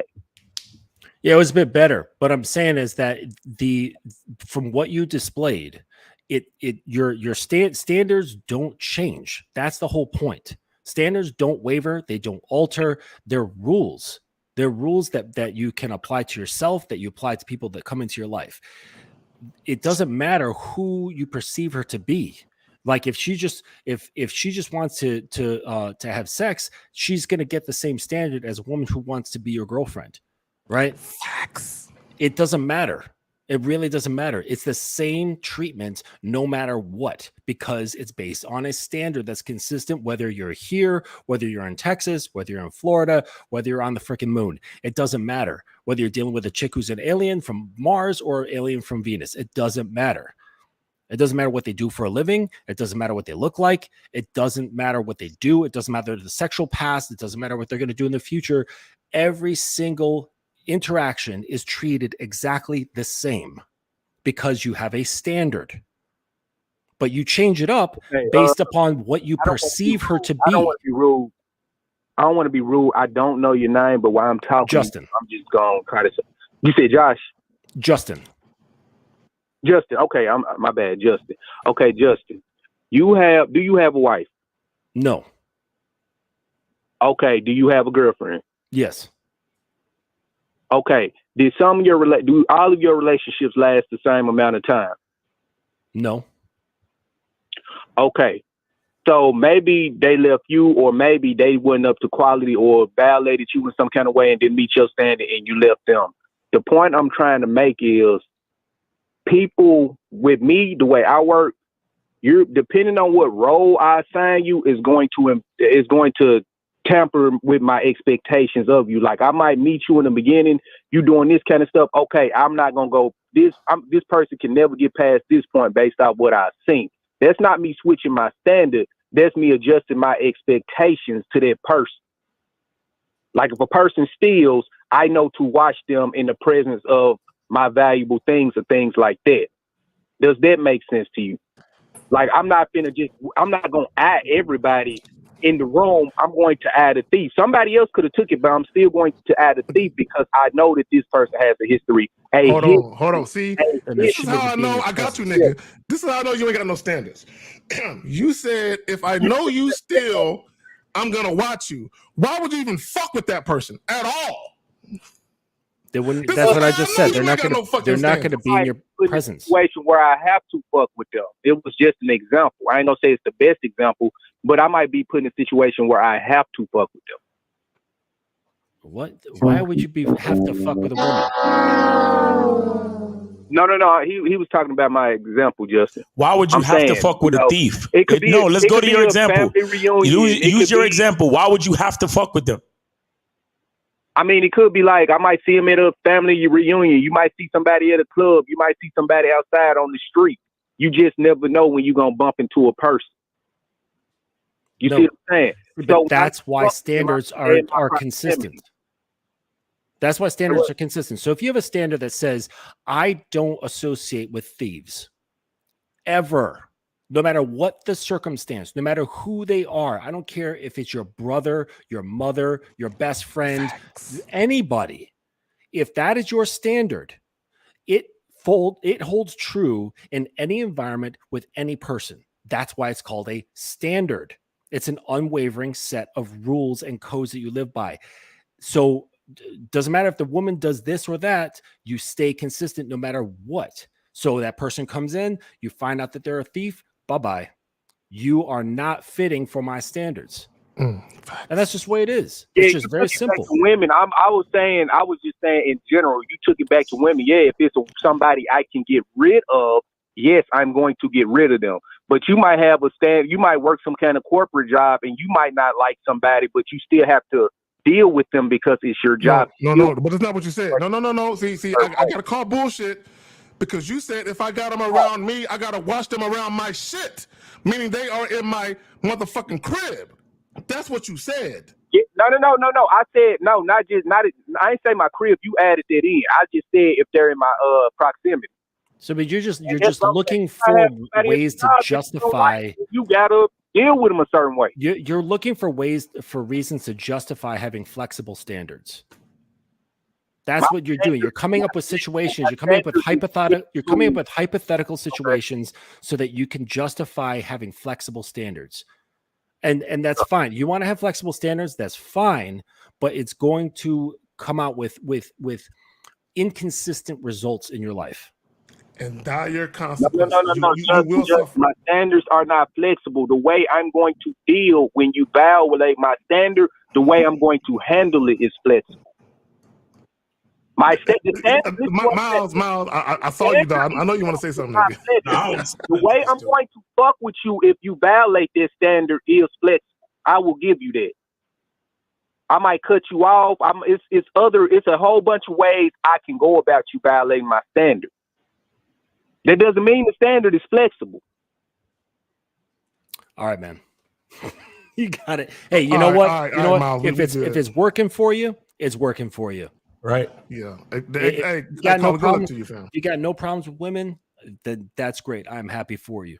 But I got nothing else. I said my piece. All right, Anonymous. I Appreciate hope y'all ain't irritated about it. I was just telling you my thoughts. Hey, bro. Don't worry about what another man's irritated by, fam. Just speak your piece and stand on it. No, you can't irritate me. Oh yeah, of course I'm gonna do that. I do that every time I can call in.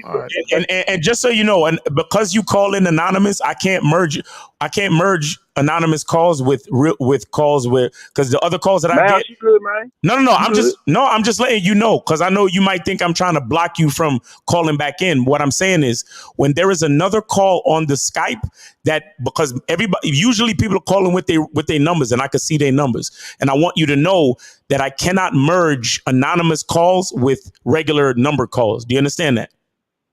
Yeah, I understand it, Miles. Okay. If anything, you will let me say what I got to say, and then you will hang up. Right. One thing you don't do is duck smoke. Exactly. You see what I'm saying? So, yeah, you don't duck smoke. That's not at all what I thought. Okay. And you already told me that like some months ago. Okay. All right. Cool. Just let you know. All right. Appreciate you, brother. Thanks for calling in. All right. Are we good on calls? We got another one? Nah, we good on calls for now.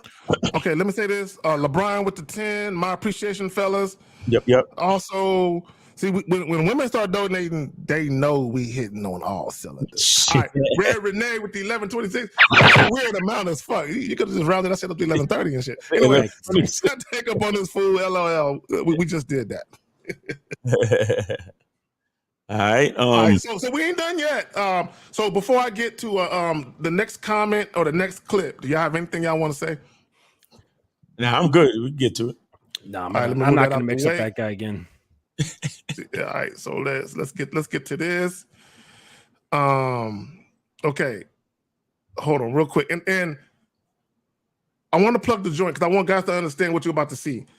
Too many men have a tricks mentality. The first clip that you saw with the old school dude that had the fucking fire alarm chirping in the background, okay, he was talking about how the trick-hoe mentality, right?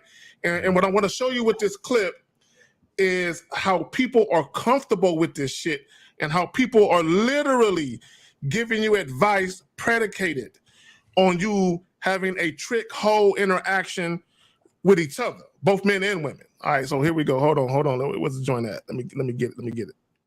You're just trying to fuck. You should pay for pussy with a prostitute. Because let's do the math. You dealing with a bitch, with a regular girl. The time and energy that you are wasting texting, calling, while you're supposed to be working on your business or on yourself, that's expensive. Then bitches be stressful, annoying, got a lot of drama, so that's gonna take your peace of mind. That's expensive. If she's attractive or got some clout, you can't take her to a raggedy ass restaurant. You gotta take her to the fancy shit. That's $300 minimum. If she got a kid, you gotta pay for the sitter. That's $100. You might want to pay for her Uber, $50, $100. And cherry on top, you might not even fuck her. So you're going to have to do that 1, 2, 3 times. Who knows? Let's say you're lucky and you can fuck her on the first night. That's minimum $500. On the other side, let's see how much a prostitute is going to cost you. You got to find her, which is cool for you because it's just looking at pretty bitches and then you pick. So that's free. Then you set the date. You don't even gotta talk to her or text her. Yo, meet me here this time. That's it. That's free. You don't go to dinner or nothing. It's just come over here. You fuck her. You pay. $400?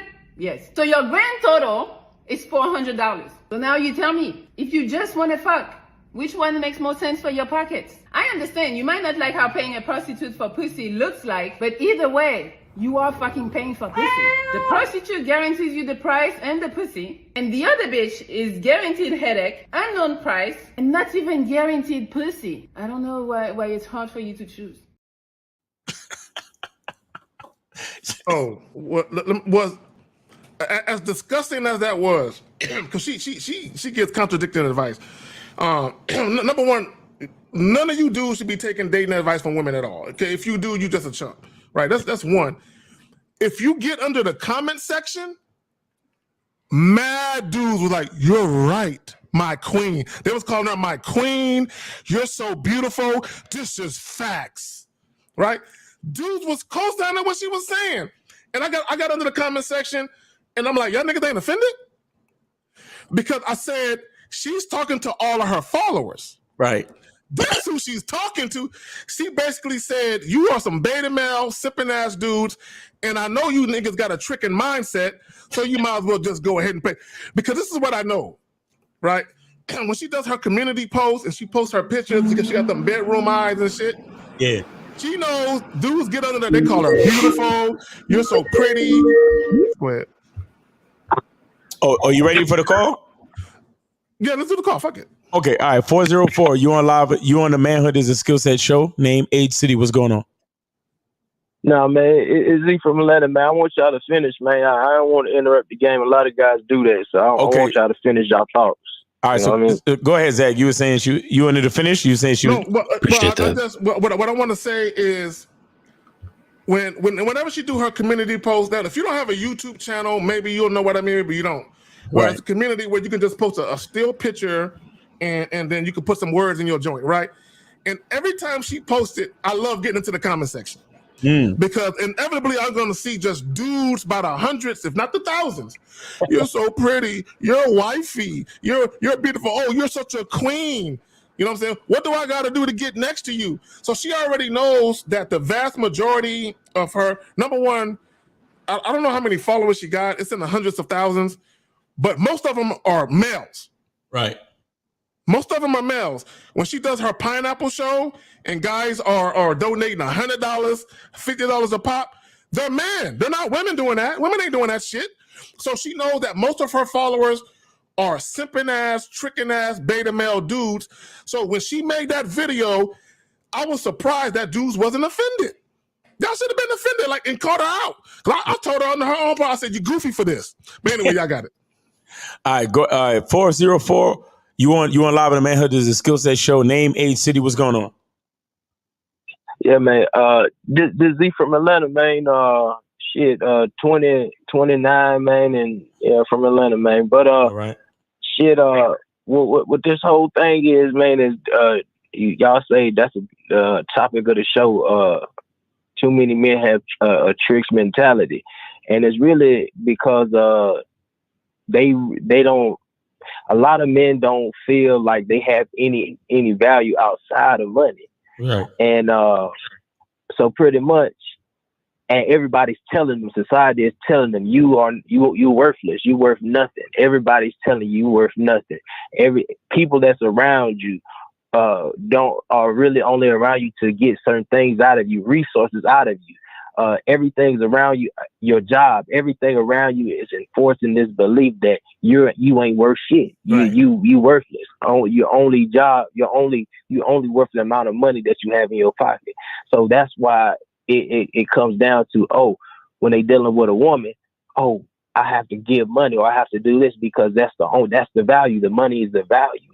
And in this society, a lot of people think that money is God. Whether they believe it indirectly or directly, right? And so that becomes an issue. And then when it comes to more so when it comes to this tricking thing, it's kind of fruity to me in a way, because it's just like, if you willing to do all this just to get some pussy, then what are you willing to do to get some money? You see what I'm saying? Are you willing to go the other way to get some money so you can get some pussy? You see what I'm saying? So it's kind of that fruity stuff for real. You know what I'm saying? And I'm from Atlanta, and I see it all the time. So But yeah, man, that's pretty much what I had my thoughts on, and that's what I had to say about it. A lot of guys, it's really not even about women. It's really, I mean, you can say it's about women, but I just think it's about more so about, what society is pushing on men. Right. And that's why a lot of women be saying this, you must be gay, trying to push this whole agenda. Oh, you must be gay, because whether they know it on a conscious level or a subconscious level, they feel like why is he behaving this way? It seems to be like you're like weak and feeble and like a woman. You take you're not the giver. You're the taker. It's like you taking dick. You're not the one who's giving dick. You see what I'm saying? I don't know if you understand. Let me say this real quick. Let me say this. Everybody knows that people in general, not just women, can be influenced by money.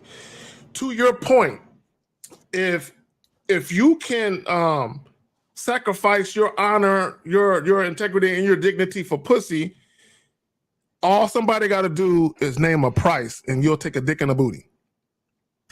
Name a price. Name a price. You know what I'm saying? This is why you hear the rumors in the entertainment industry, in rap music, where dudes sold their soul. Right. Hey, you're popular, but if you want to be really, really famous, I'm gonna need you to grab them ankles. Look, Carla, I want to say to you that I do understand what you're saying.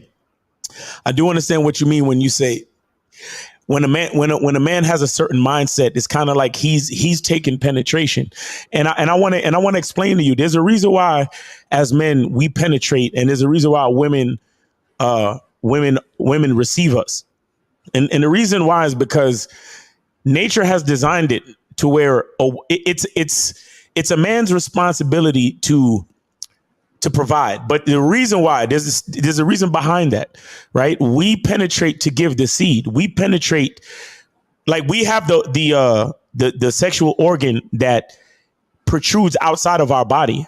Why? Because there's a natural indication that lets you know that men are the abundant species. And when I say abundant, what I mean is we have something to give. Right. We have value. We have value to implant, to impart into the world. And then the world receives our value, receives our ideas, receives our ingenuity, our innovativeness.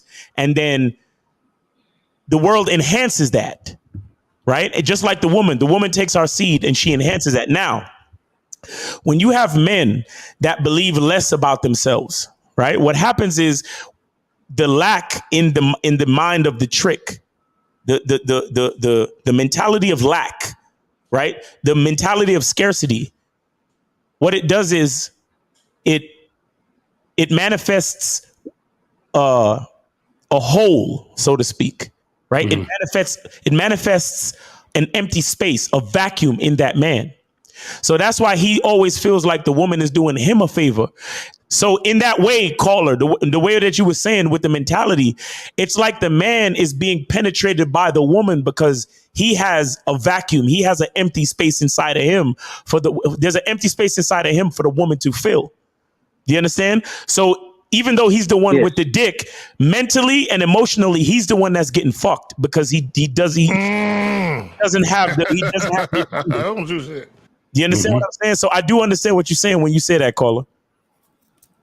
That's exactly what you put it in the words. That's exactly how my mind works. That's how I think about it. Exactly. And two more things is when it comes to what the fuck I was gonna say? I was gonna say pretty much when it comes to this tricking thing, I mean the society wants men to be this way because I'm gonna say it like this, because it's kind of like it keeps the economy going. Right. When men have this freaking mentality, it keeps you. Y'all understand? I don't have to explain. Y'all got it. That's facts. That's facts. That's what it is.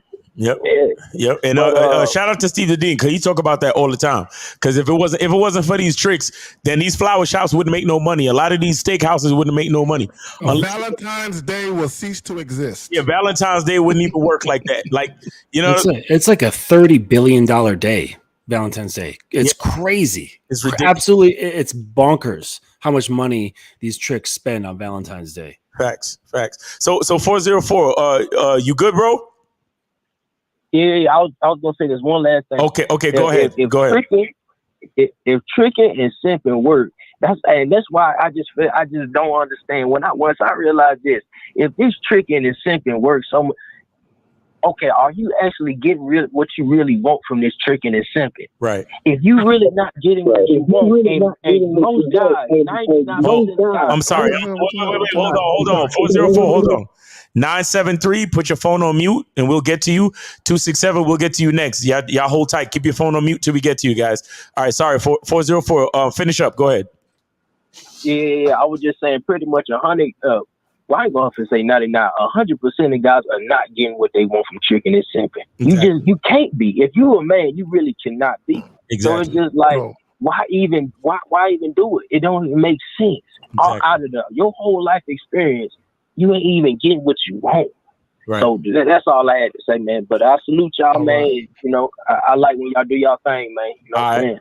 I appreciate that. Thanks for calling and you be safe, brother. All right. Real quick, Miles, before we bring another caller in. Bruce, 2 with the $9.99 fire ass show today. I had to pull over to the side of the road so I could drop some change in the jar.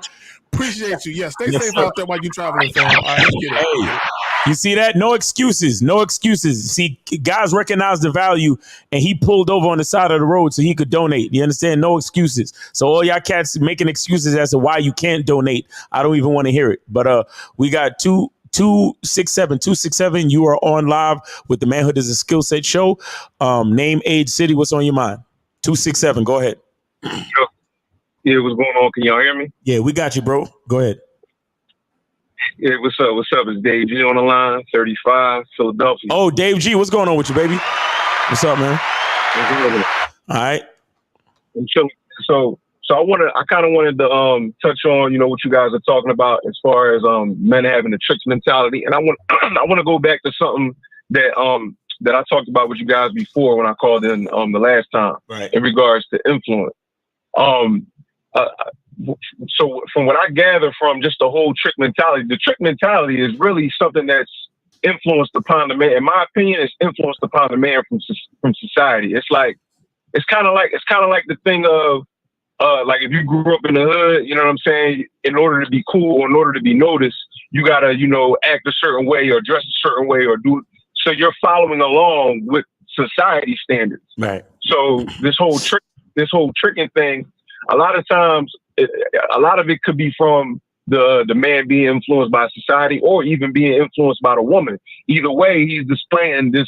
He's carrying around this propensity of weakness because he could be easily influenced by by the woman and by society in order to get what he wants from a woman instead of having his own standard, being his own influence and actually influencing, not just women, but society at large. You know what I mean? Because we actually have an influence on society. We can, as men, we can change things. Exactly. You know what I'm saying? Exactly. So I don't know if y'all wanted to expound upon that as far as is it more so, is the tricking mentality more so just because of the man being weak, or is it due to the man's weakness due to his propensity to be influenced by society and by women? Okay.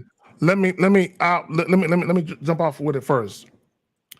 The majority of men, I don't know what percentage it is. I believe is in the 90 percentile personally, but the majority of men are definitely influenced by society and women.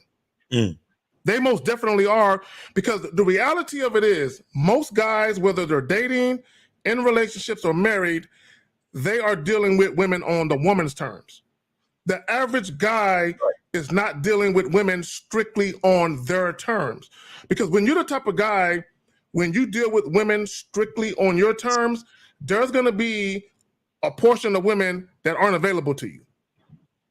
Period. Right. Yep. But when you actually gained up and you that dude, you still get your fair share.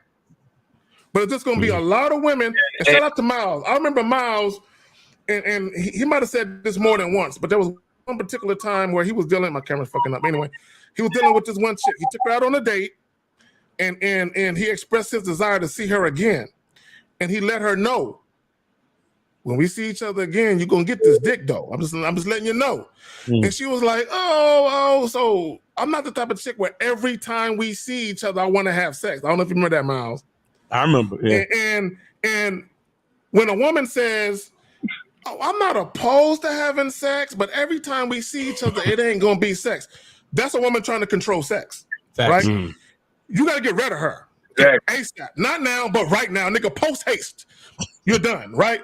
So when you're that type of dude, because you might be dealing with a chick where she's giving you the indication that she might want to fuck, but once Miles heard, but every time we get together, it ain't gonna be like this. He said, I don't even want it at all. Keep your shit. Keep your shit. No, keep that shit. And see, when guys are thirsty, see, this is what people think. People think that when guys let women know straight up that they want sex, that they're thirsty. Right. No. The guys that are thirsty, you're the ones who acquiesce to the woman. You're the one who do things at the behest. You're the one who capitulates. You're the one who like, is there anything I do for you? Oh, you don't like that date? Oh, I'll change it for you, boo. No, you that nigga. You niggas that lie for sex, pay for sex. You the niggas that are controlled by pussy. And once a woman sees that, she won't respect you. So for you niggas to say, oh, I won't even get in a relationship with a chick that got a high body count. Once she see you controlled by pussy, she don't want you either, nigga. Y'all got it. Exactly. Yep. But caller. Yeah, I'll just say this because we kind of mentioned it earlier. One of those quotes that Zach put up when a guy says, "That's just the way it is." You know, a lot of guys, they just kind of have a weak mentality because a lot of guys don't believe in themselves to understand that they can influence their own environment and influence their own situations and also influence the women that they're with. You understand what I'm saying? Like, it just depends on the type of man you are or the type of male that you are. Because some of these dudes is straight up not men. A man knows that he can influence his environment and influence the outcome of his life and be the architect and the director of his life. And what that means is he can also influence the people in his life to be an asset to him. You understand? And if they're not an asset, he could also make sure that they stay far and wide away from him. So he can only focus on the people that are assets to him and continue to build on the type of life that he's really trying to design. You understand? Because you have some people who you have some men who live life, and then you have males who let life happen to them. You understand? So that's really what it is. Right. Sure. All right. That's really all I had to say. But yeah, thanks for taking my call, fellas. Keep spitting the game. I appreciate you, man. Dave G, thanks for calling in, man. See you on the lives in the morning on Monday, bro. Absolutely. All right. Talk to y'all later. Peace, brother. Be safe. All right. So we got 973. You on live. The Manhood is a skill set show. Name, age, city. How can we help you? 973. Hey, Miles. This is Cold Steel. Cold Steel. What's going on? Everybody on the panel. What's up, man? What's up, bro? 42, New Jersey. All right. So I have a couple of takes on this the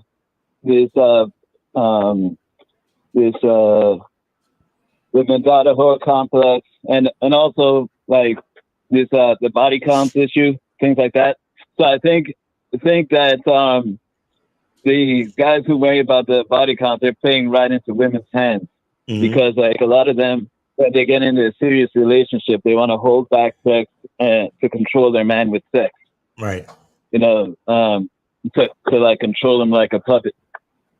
So basically, you're gonna say like, yeah, you should let me control you with sex because I have a low body count. So guys have no idea they're playing right into their hands. It's like a con artist trying to sell you something that's way overpriced. And they're like, well, you should pay this price because everybody else pays this price too. Right. Yeah. Exactly. Yep. Like a Ferrari, $300,000. Corvette is just as fast as a Ferrari, but you should pay the $300,000 because everybody else pays it too. Right. Right. So yeah, but it maybe it's worth that much to them. It's not worth that much to me. Right. And I'm glad you said that, Cold Steel, because when you talk about value is subjective from one person to the next. Right? Now, to me, beauty or pussy has no value unless I personally can monetize it and get money from it. If I can't get money from it, it has no value to me personally. It's like pocket lint, right? So for me, when I think about a woman's vagina, the only real, the true main purpose of any of our genitalia, a penis or vagina, is to procreate. That's really what it is. You know what I'm saying? Beyond that, as human beings, we can decide what it means to us individually. But you know, for anyone that believes in a higher power, God, Allah, or whoever, we were put here to procreate, just like any other motherfucking animal in the animal kingdom. See, if you think about every other animal in the animal kingdom, they have a specific way that they do things. They don't deviate from it. No animal in the animal kingdom deviates from what they were designed to do, which is to procreate. We're the only ones who deviate. And unfortunately, you know, God, Allah, power, whatever, they made us the more intelligent creatures, but we're so intelligent, we're dumb at the same time. Right. Because if you think about a lion or a tiger or a fucking Maybe it's snake or damn whatever, sea turtle. Yeah, a sea turtle. They're like, this is what I'm trying to do. For us, we like, well, I don't like this feeling. I want to feel a different way. So, Well, and in that there are winners and losers in the animal kingdom.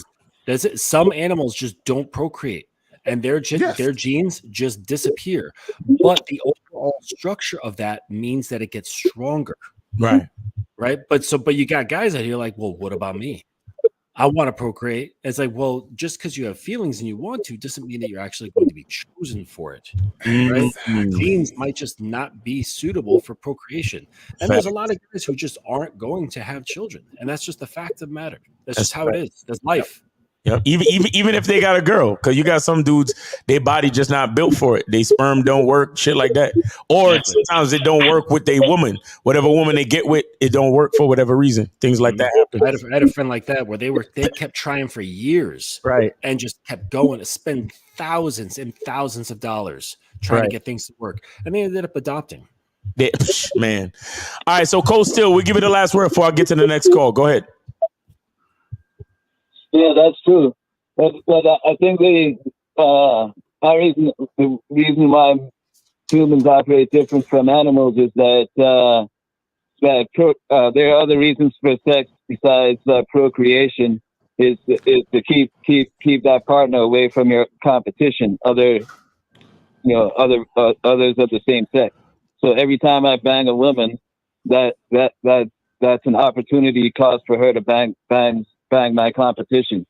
Just like animals, an animal will kill an infant any infant that's not its own just to eliminate the competition. Okay, stop right there. I'm glad you said that.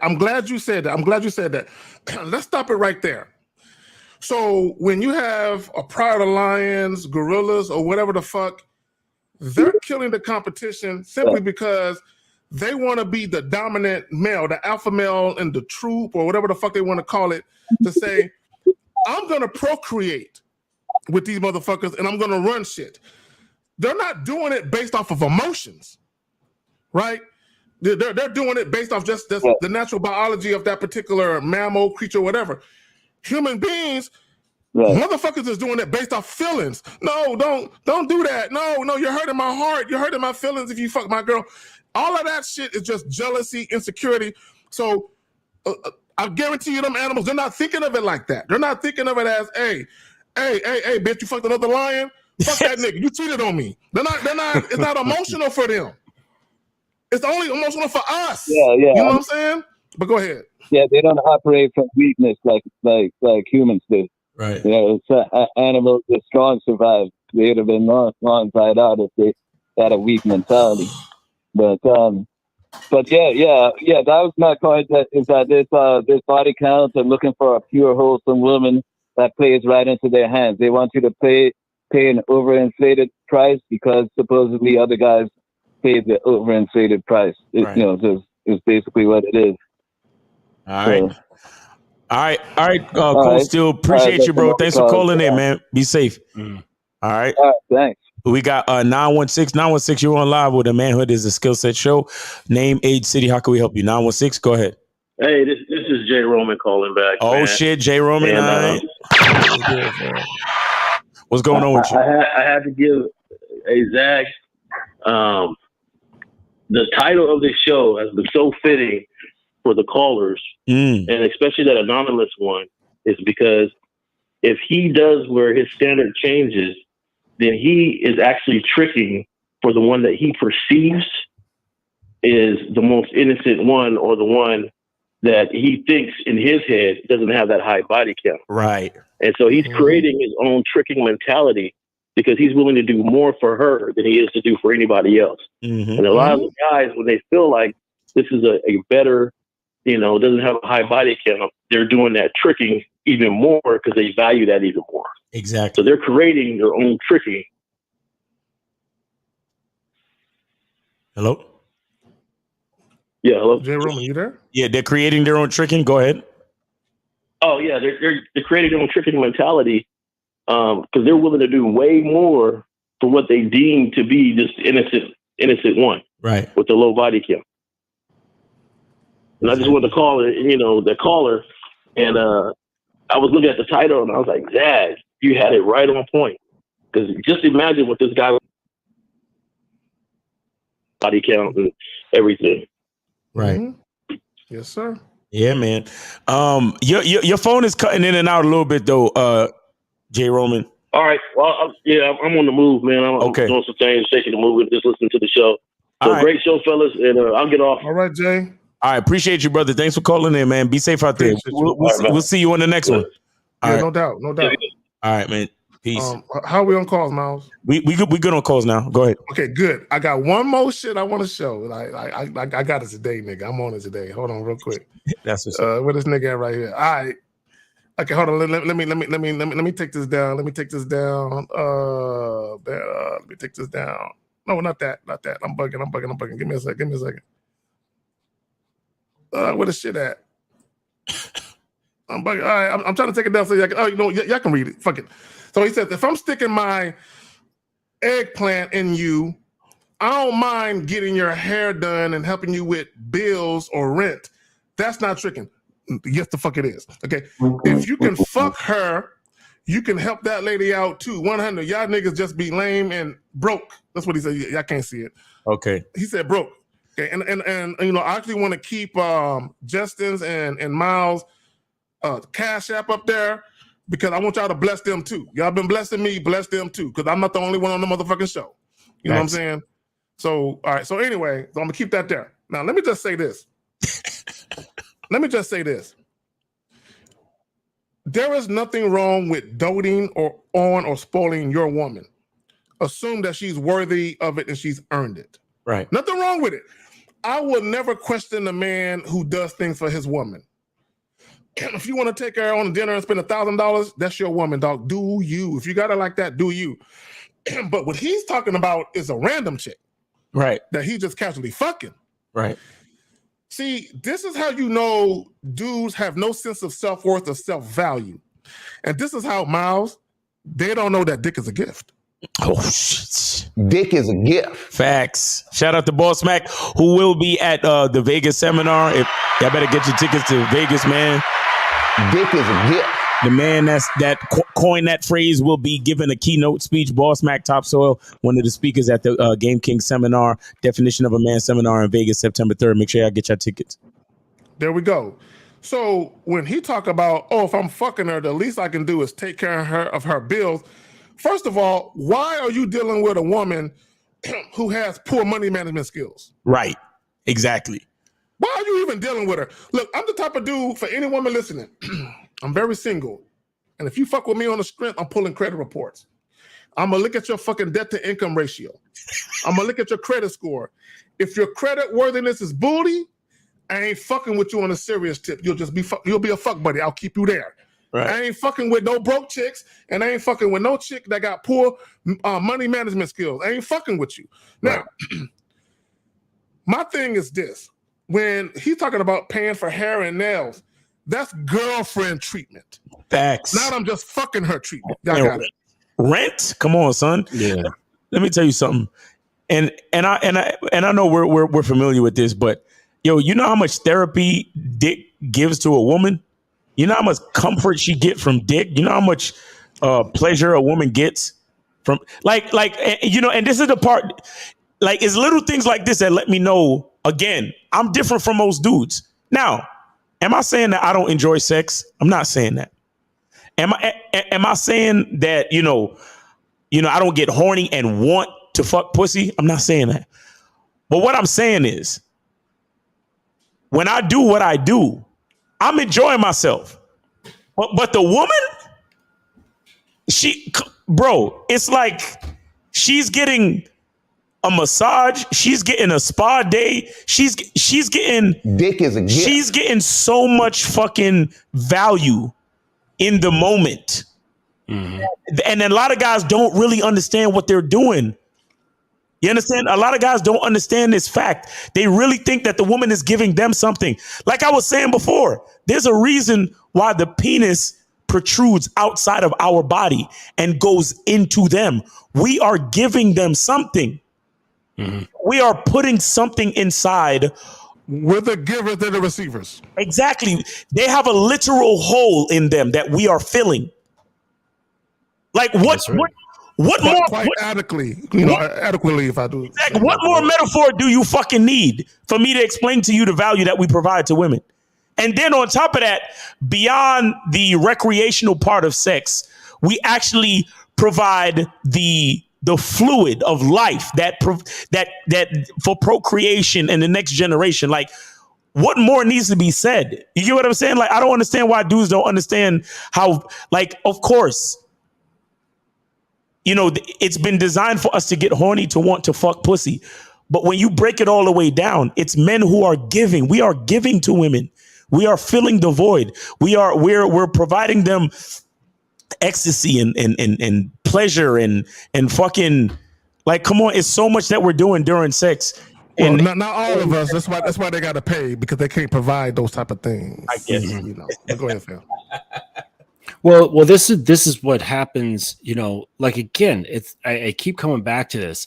If you have a combination of overly desiring sexual gratification and prioritizing that in your life, right, while at the same time not understanding, not knowing your own value, then your value shifts are going to be completely different. Just like what this guy said, you're going to see her pussy as a gift to you, right? And therefore you're going to want to, let's say, like, honor that gift by doing things for her, doing things like paying her bills, even if she doesn't need it, right? You're going to still offer to pay her bills, get her nails done, take her to the mall or whatever. And that comes from a place of not really understanding your own value within yourself and knowing what you have to offer just by being alive. Exactly. And real quick, shout out to Hayes with the $9.99. What's that? Euro? $9.99. Euro, yeah, or it could be the British pound. That's a pound, yeah. And then we also have, I think it's a monogamous player. You live on the Manhood is a Skill Set show. Monogamous player, what's going on? Yes, sir. What's good, Miles? What's good, K-Zag? What's good, Mr. Justin?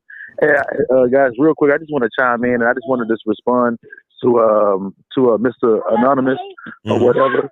Wait, son, chill out.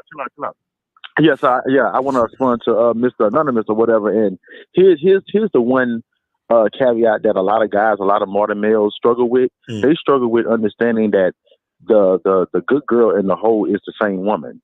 This is the reason why they have two different standards.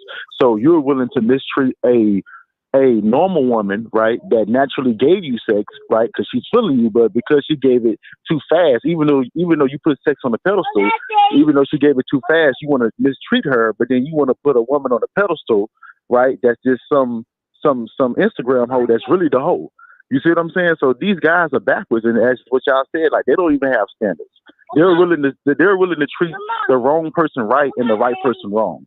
And when you overcome that, that's when you have game. That's all I want to say, guys. I know you hear my son. Thank y'all for that. All right. You're welcome. All right. We good on calls? Yeah, we good on calls. So Miss Jasmine Dawson, Jasmine, assuming that it's really a woman, we can't see no picture. She says, why do men pretend like sex is equal value of exchange? See, this is how you know you're not getting dick right. You're not getting fucked right. Mm-hmm. This is how you know, because if you was getting fucked right, you would never say that. And then she follows up that goofy shit. men can't walk down the strip and get paid for sex. Well, I mean, men are gigolos.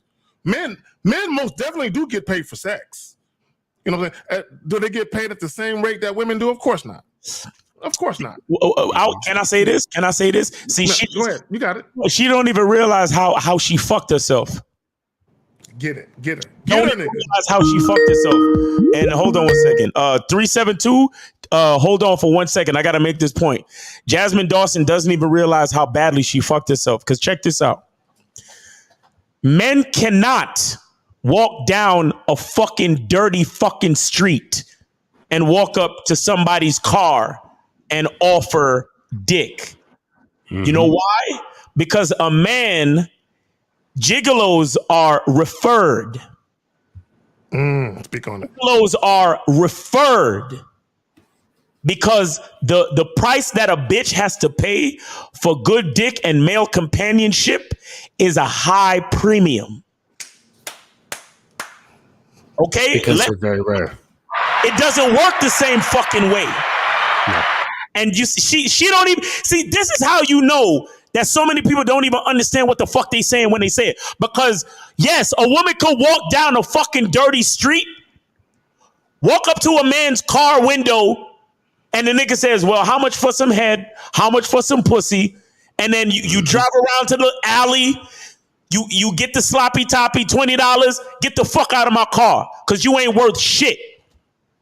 A gigolo, a male escort, on the other hand, he only get that type of situation through referrals, okay? From high-priced professional females, and they have a social circle, and they let their homegirl know, hey, Julius, he's one of the best escorts I ever had, but girl, he comes at a premium. He don't come out for nothing less than $5,000, and he don't even fuck on the first date neither.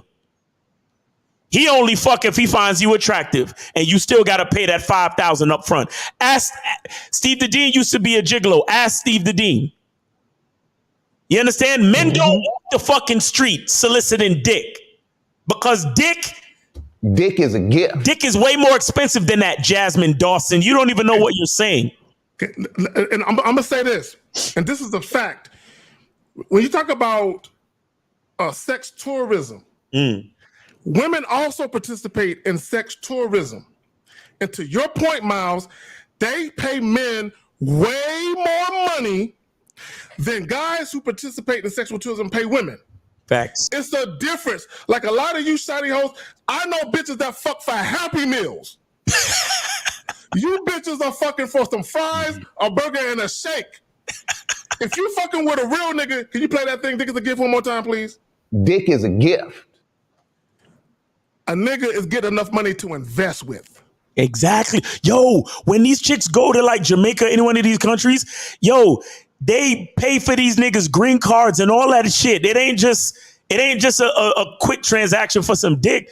Yo, these women are basically like sugar mommying these dudes and paying for their tickets to come to the country, paying for their green cards, work visas, sending them through school, buying them cars and shit. Dick is way more expensive than that, Jasmine Dawson. You don't even know what the fuck. And you know, when it's really good and it's attached to a man who not only fucks her pussy well, but also her mind and her heart, Yes. you know, because they got 3 holes, not just one. Actually, they have 5, but we're not going to go there. So, but when those 3 main points are hit right, okay, he's not like, don't even have to ask for these things, okay? Right. Women will just give. They will just give. They'll say, here, take, I want you to have this. Right. And it comes out of gratitude, because the vast majority of their experiences are with average guys that don't know how to hit those points. Right. Right. Or just one. You know what I'm saying? And they're missing the other 2, something along those lines. But it's not a complete package. And the woman is not engulfed in the sensation of being penetrated on all levels. Right. And so when that happens, it's extremely rare. So it really opens her eyes up, not only to like that there are guys like this in the world, but on a deeper level, it opens her up to different levels within herself And then she's like, oh shit, I'm now experiencing myself in this reality in a completely different way than I have been ever since, or like with every guy prior to this man, dealing with a man, right? So then she gets opened up and says, holy shit, I've been just having like Happy Meal sex when there is actually this other stuff out here. I want more of that. You know what I mean? So there's a lot of like junk food sex that a woman can have, but it's not sustainable and it's not nourishing or fulfilling, right? It gets the job done. But so, you know, so you guys out here who are like complaining about women saying, oh, they can get sex all they want, blah, blah, blah, blah, blah. Yeah, they can, but it's not exactly fulfilling sex. They already know what it's going to be before, like they just have a little interaction with you. They already know what it's going to be. Facts. They have a very clear idea, and they're like, okay, all right, I haven't been laid in like, you know, a month. Maybe he's kind of cute. Maybe I'll go through with it. You know what I mean? And then they weigh that with picking up on what kind of behaviors and words coming out of his mouth to dictate what kind of thinking he has. And then they got to weigh, well, I get the impression that I'm going to bet myself $50 that this guy's going to turn into a crazy simp. And he's not going to leave me the fuck alone. He's going to blow up my phone. He's going to start going all over my Instagram or whatever. There's going to be a cost, right? Whatever it is, there's going to be a cost to dealing with this guy. And they're like, do I have the stomach for it this month? Right. Facts. All right. We got 372. You're on live, and the Manhood is a skill set show. Name, age, city. How can we help you? 372. Go ahead. Yo, is that me? Yeah, that's you. 372. Go ahead, bro. Oh, how you doing, guys? Thank you very much for the game you're spitting. Yep. I'm Bossa Nova, for the guy from Bosnia. If you can remember. What's up, bro? 27. Yes, sir. Hey, yes, sir. Wait, do you call yourself Bossa Nova? Yeah. Very, very interesting. But go ahead, fam. He's from Bosnia. He's from Bosnia. He be on my morning lives and shit, man. Appreciate you, bro. Go ahead, man. What's up? What's on your mind? Eastern Europe. Go ahead. Do your thing. I didn't even know that like the male gigolos get paid way more than women. That's like the first thing I wanted to mention. But anyway, I wanted to actually say something that happened to me today. Right, like basically this morning, I went with my pops, with my father to the mechanic, and we drove to fix the car. And we were driving by the house of my ex. And I was like, I hoped, I was like, in my higher self, like my mind, I was like, okay, this shouldn't affect me. I don't really care that much, but, your heartbeat, your breathing, you're like the tingling in your arm, like, what the fuck is going on? And you're like, I know. And even though, like, mentally, logically, I was like, okay, this shit should not affect me.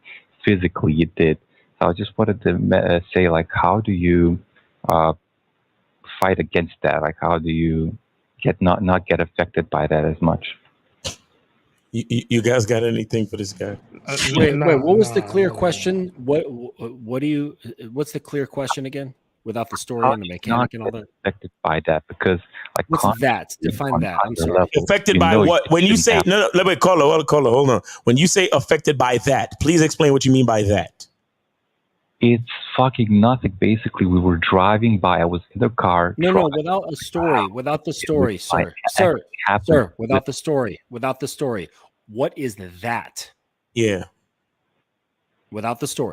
The physical, like the physical? Heartbeat. A heartbeat. How do you not get affected by a woman's heartbeat? No, okay. All right. Let me. All right. He's all right. Call it. Stop. So English is probably not his first language.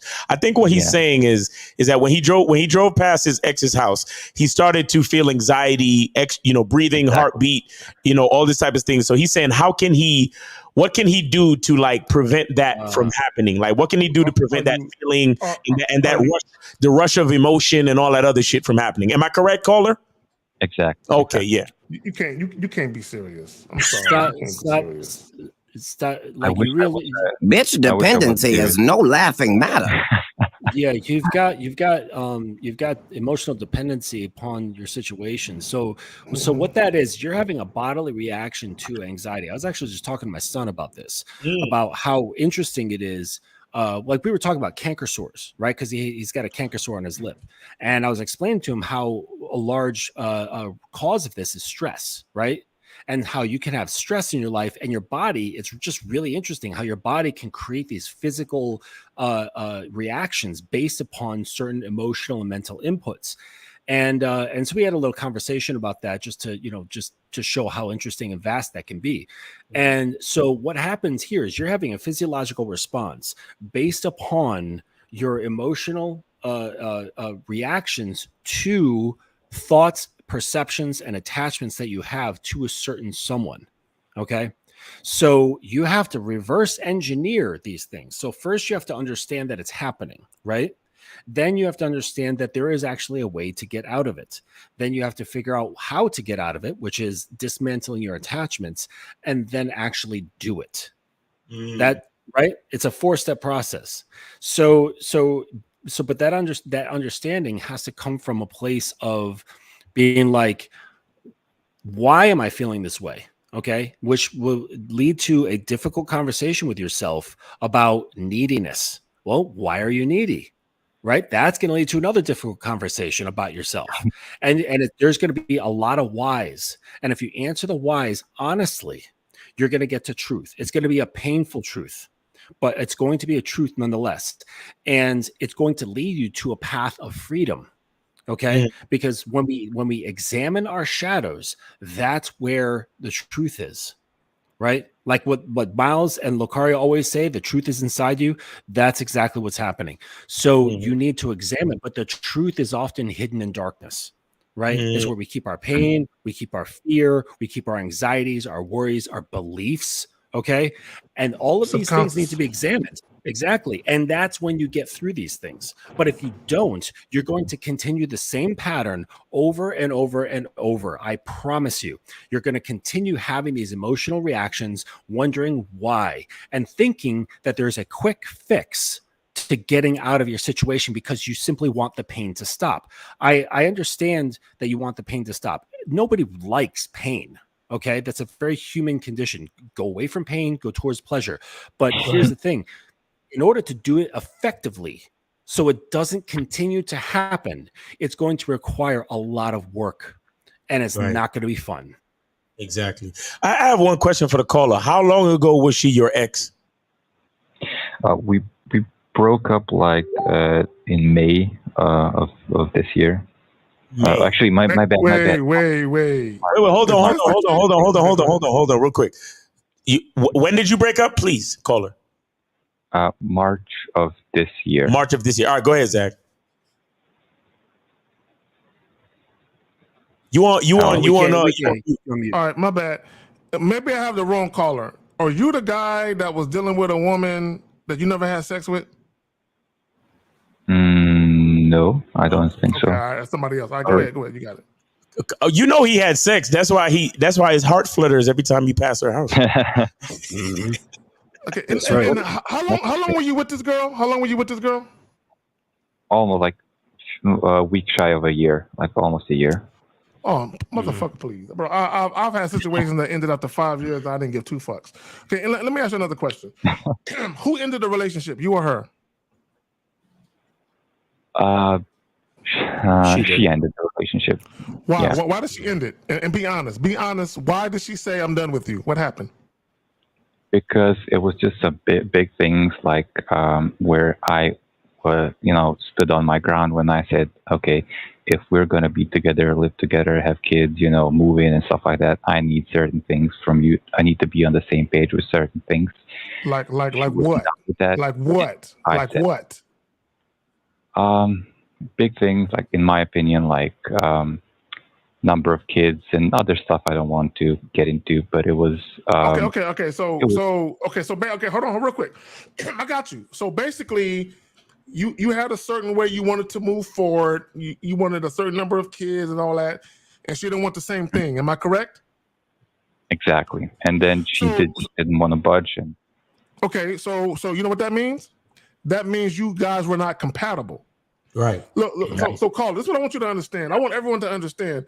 It's not as hard as you make it. A lot of you guys, y'all make simple shit complex. Once you realize that a woman isn't willing to do what it is you require her to do, that means she is saying your leadership means nothing to me. I don't want to follow it. Right? So what she's showing you is we're not compatible. Compatibility literally means existing in harmony without conflict. The moment she told you, I don't want to show you deference, which is humble submission and respect. The moment I don't want to show you that, you should have known. All right, chick, you got to go. Well, it was clear. It was clear to her. Yeah, exactly. It should have been the other way around. When you left her, but like, hey, you ain't trying to give me what I want. Bye. That's it. Yeah. It was clear to her, and then that's why she broke it up, because she knew you weren't the guy. See, here's the thing, right? I know all of us up here and the men we associate ourselves with. If a woman's not wanting to get on the program, what do? You just cut her off. Yeah. Right. It's right. But and then this is something that I drill into the heads of my clients. You need the hatchet, which is a small axe, and you need an axe. Okay. The hatchet is for cutting off situational behaviors, words, and things like that you don't approve of. Right. To continuously lay down the law so the structure remains unaltered. Okay. The axe is used for when there is obvious incompatibility or an extreme, breaching of rules or disrespect, and you say the relationship is done, and just one swing, it's cut off, right? If you have fear of using either of these essential tools, your relationships will fail every single time.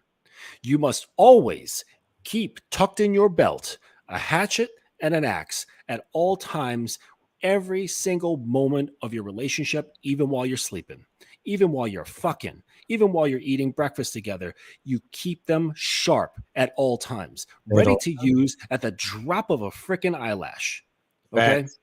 And that is the mentality that you must have always. If you don't have that, if you even have a shred of fear or doubt with losing her, you're done.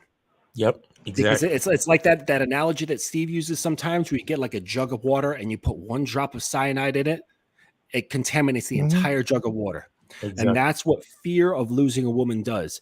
And it's like cyanide in your entire system. And it starts affecting your perception, your words, and your behavior, which then women react to, because they're reactive beings. They react to how you are, how you show up, how you think, how you talk. So if that drop affects your behavior, your thoughts, words, and actions, and you start deviating off of being congruent, then she's going to respond to that in kind and go, you know what? I don't like this guy. I'm getting rid of him. And then it's the excuse is like, oh, we're just incompatible, or I don't like the way he chews, or we're not going on enough, right? It's going to be like just something. They'll come up with something. They'll try to rationalize the shit. Exactly. To rationalize or justify breaking it off with you. But really, it's because of everything that's going on inside you. Exactly. Caller, are you the festival guy? Or are you the tent guy? Yeah. I think I heard this shit before. Exactly. Yeah, Are you the tent festival dude? What's up with you? Yeah, you like women way too much. So caller, check this out. Okay, one of the things that I pride myself in is I always say I'm the easiest guy to break up with. There are women to this day that don't like me because I was so easy to break up with. So, I've been thinking, Carrie, I think it's not going to work out. All right, girl. Well, look, good luck to you. Look, I hope everything work out for you. And then what they will say is, as I'm walking away, you don't want to talk about it? No, I don't want to talk about it. Good luck to you. Caller, when I was 18 years old, I had a woman, this Korean babe I was dating. She did just that. And she was talking, and as she was talking, I got the notion that she wanted to break up. So I finished her sentence for her. Kara, I've been thinking that we should. Oh, you want to break up? Yeah. And she was like, I mean, yeah. And I'm like, all right, cool. I'm like, look. So I stood up. We were sitting on some shit. I stood up. I'm like, hey, well, look. I gave her some dab. Hey, look. Good luck to you. I wish you all the luck in the world. She's like, Kara, you don't want to talk about it? I said, nah. You told me that you no longer want to be with me. I'm cool with it. I'm cool, bitch. I started walking off. Caller, 4 or 5 years later, I'm like 22, 23 years old. I'm at a nightclub with some of my partners. I run into her. She is still mad at me. because I didn't want to talk about it. Facts. Hey, But but I got it. I had to hang up on him to get this one last call. 40 because I can't merge international and local calls, so I had to just switch it up. So 404, you're on a Manhood is a Skill Set show. Go ahead real quick, cause we on OT. So go ahead, hurry up. Yeah, man. I had to call back in. I donated this time to you, Miles. Okay. K-Zag, and I donate to you too. I don't need Cash App though. And, All right. Appreciate it. That's all love. I don't know much about you. Yeah, this is lead name Justin. Yeah, this is Mr. Justin. Yeah, don't sweat it. Don't sweat it. He heads the Dominance Academy. Yes, sir. Yeah. So he has. But don't sweat it, caller. What's your question? Yeah. Go ahead with your question, caller. No, it's no question. I'm gonna say this: if guys are thinking that this is about women still, like if they thinking that that we just trying to listen to these guys to get women, then you are sadly mistaken. Facts. You just probably not even for you. Y'all trying to teach men how to have authority, dominion in your life. You trying to teach these men how to be powerful, right? And walk with confidence in your stuff. You know what I'm talking about? Exactly.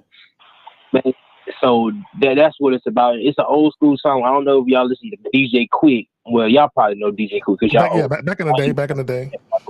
I remember him. Yeah, shout out to True Savage with the $5 super chat for the OT. Cause we on OT right we now. are definitely in OT. Yo, caller. Yeah. So finish up, caller. Hurry up. Go ahead. Yeah, but DJ Quick said first he had a song. First you get the power, then you get the money, then you get the pussy. Don't be the dummy. Exactly. But, that's one of his albums. But I mean, that's all it really is, man. This ain't about women. This is really just how to be a stumped down person in your life. Be a real one in your life. That's all it's about. And you're gonna get all the things you want: money, women, anything. Exactly. That's all. But that's it. That's all. I appreciate you, brother. Thanks for the call. All right, caller, that's what's up. All right, and we got 347. 347. Hurry up, real quick. Hello. Yo, yeah, this D Money, right? D Money, how you doing? Yeah, real quick. Go ahead. Yeah, I don't even know why the fuck you calling because you know the show's over. But go ahead. What you want? No, I just wanted to explain the action thing you were talking about again. The what? The action. He was talking about the hatchet. All right. We will hang up. We'll hang up because this is the end. This is the end of the show. We'll have Justin talk about the hatchet shit, and then that'll be that. All right. All right. Appreciate you. Appreciate the call. All right, Justin. They just want you to explain the idea of the hatchet and the I think it was Eddie or. Yeah. Well, actually, just real quick, Bill Pert was asking a question. If you want, you can email me at thedominanceacademy@gmail.com or the Dominance Academy 2 on IG. My original got suspended again. But snowflakes complaining about my stuff. But anyways, so I explained it pretty clearly before. I mean, it's just a mentality of being unafraid of cutting off a woman from your life, right? But here's the thing: you can't do it. You can't do it based on your feelings, right? That's what a lot of guys will do mistakenly. Oh, you disrespected me based on what? Like Kiki Palmer and her boyfriend. Yep. Right. Exactly. Yep. I got into talking about that last night on Jen on the Block. Right. She's got a great show. Or On the Block with Jen. Sorry. On the Block with Jen. So disrespect is based on a standard, right? So it's like if you're working at a place and they say, okay, you have to look like this, you have to sound like this, you got to dress like this, you got to interact with customers like this, blah, blah, blah, blah, blah, blah, blah. That is the standard. If you deviate from that and you come in smelling like shit, you look like shit, and you're like telling everybody to fuck off and whatever, they're going to say, well, that is a disrespect. That is a breach of the standard here. Okay. And therefore you're going to be punished or relieved. Okay. Depending on what it is that you did. Right. A lot of guys, they don't operate that way. They say, oh, I don't like her tone, the way it makes me feel. Right. And but it's not based on any standards. It's based on just how they feel instead of having a standard. Okay. So in my relationship, my girl is not to talk louder than me. Right. I don't care what your point is. You can like whatever your point is, it doesn't matter what your point is. We're having a discussion, or if she's talking about something in her day and she's riled up about it. Your voice is not to exceed the volume of mine. Period. That's it. And if it does, that's a disrespect to the rules that she has become privy to, right? Though this was explained clearly, right, of what I expect in my relationship. This is part of many set of rules, okay? And so what happens is when most guys kind of have a situation, they base it off their emotions, okay? So when you have an axe and a hatchet in your belt, it's based on a set of rules that you are clear on, that she's clear on, that when they break, you use the axe or the hatchet, right? Exactly. So it's all very systematic. So your feelings aren't even part of it. Right. It's based on something you look towards, much like how the state looks towards something. Oh, cry me a river about this situation and that situation. They're like, no, the law states this, and this. You look at religion, it's based on principles. They say, look, thou shalt not steal, thou shalt not murder, thou shalt not covet another man's wife, or blah. They have these sets of standards, okay? Rules. Exactly. And so it doesn't matter how you feel about them, about what comes up. You look at the thing, this is the law. You break it, you're punished, or you're done.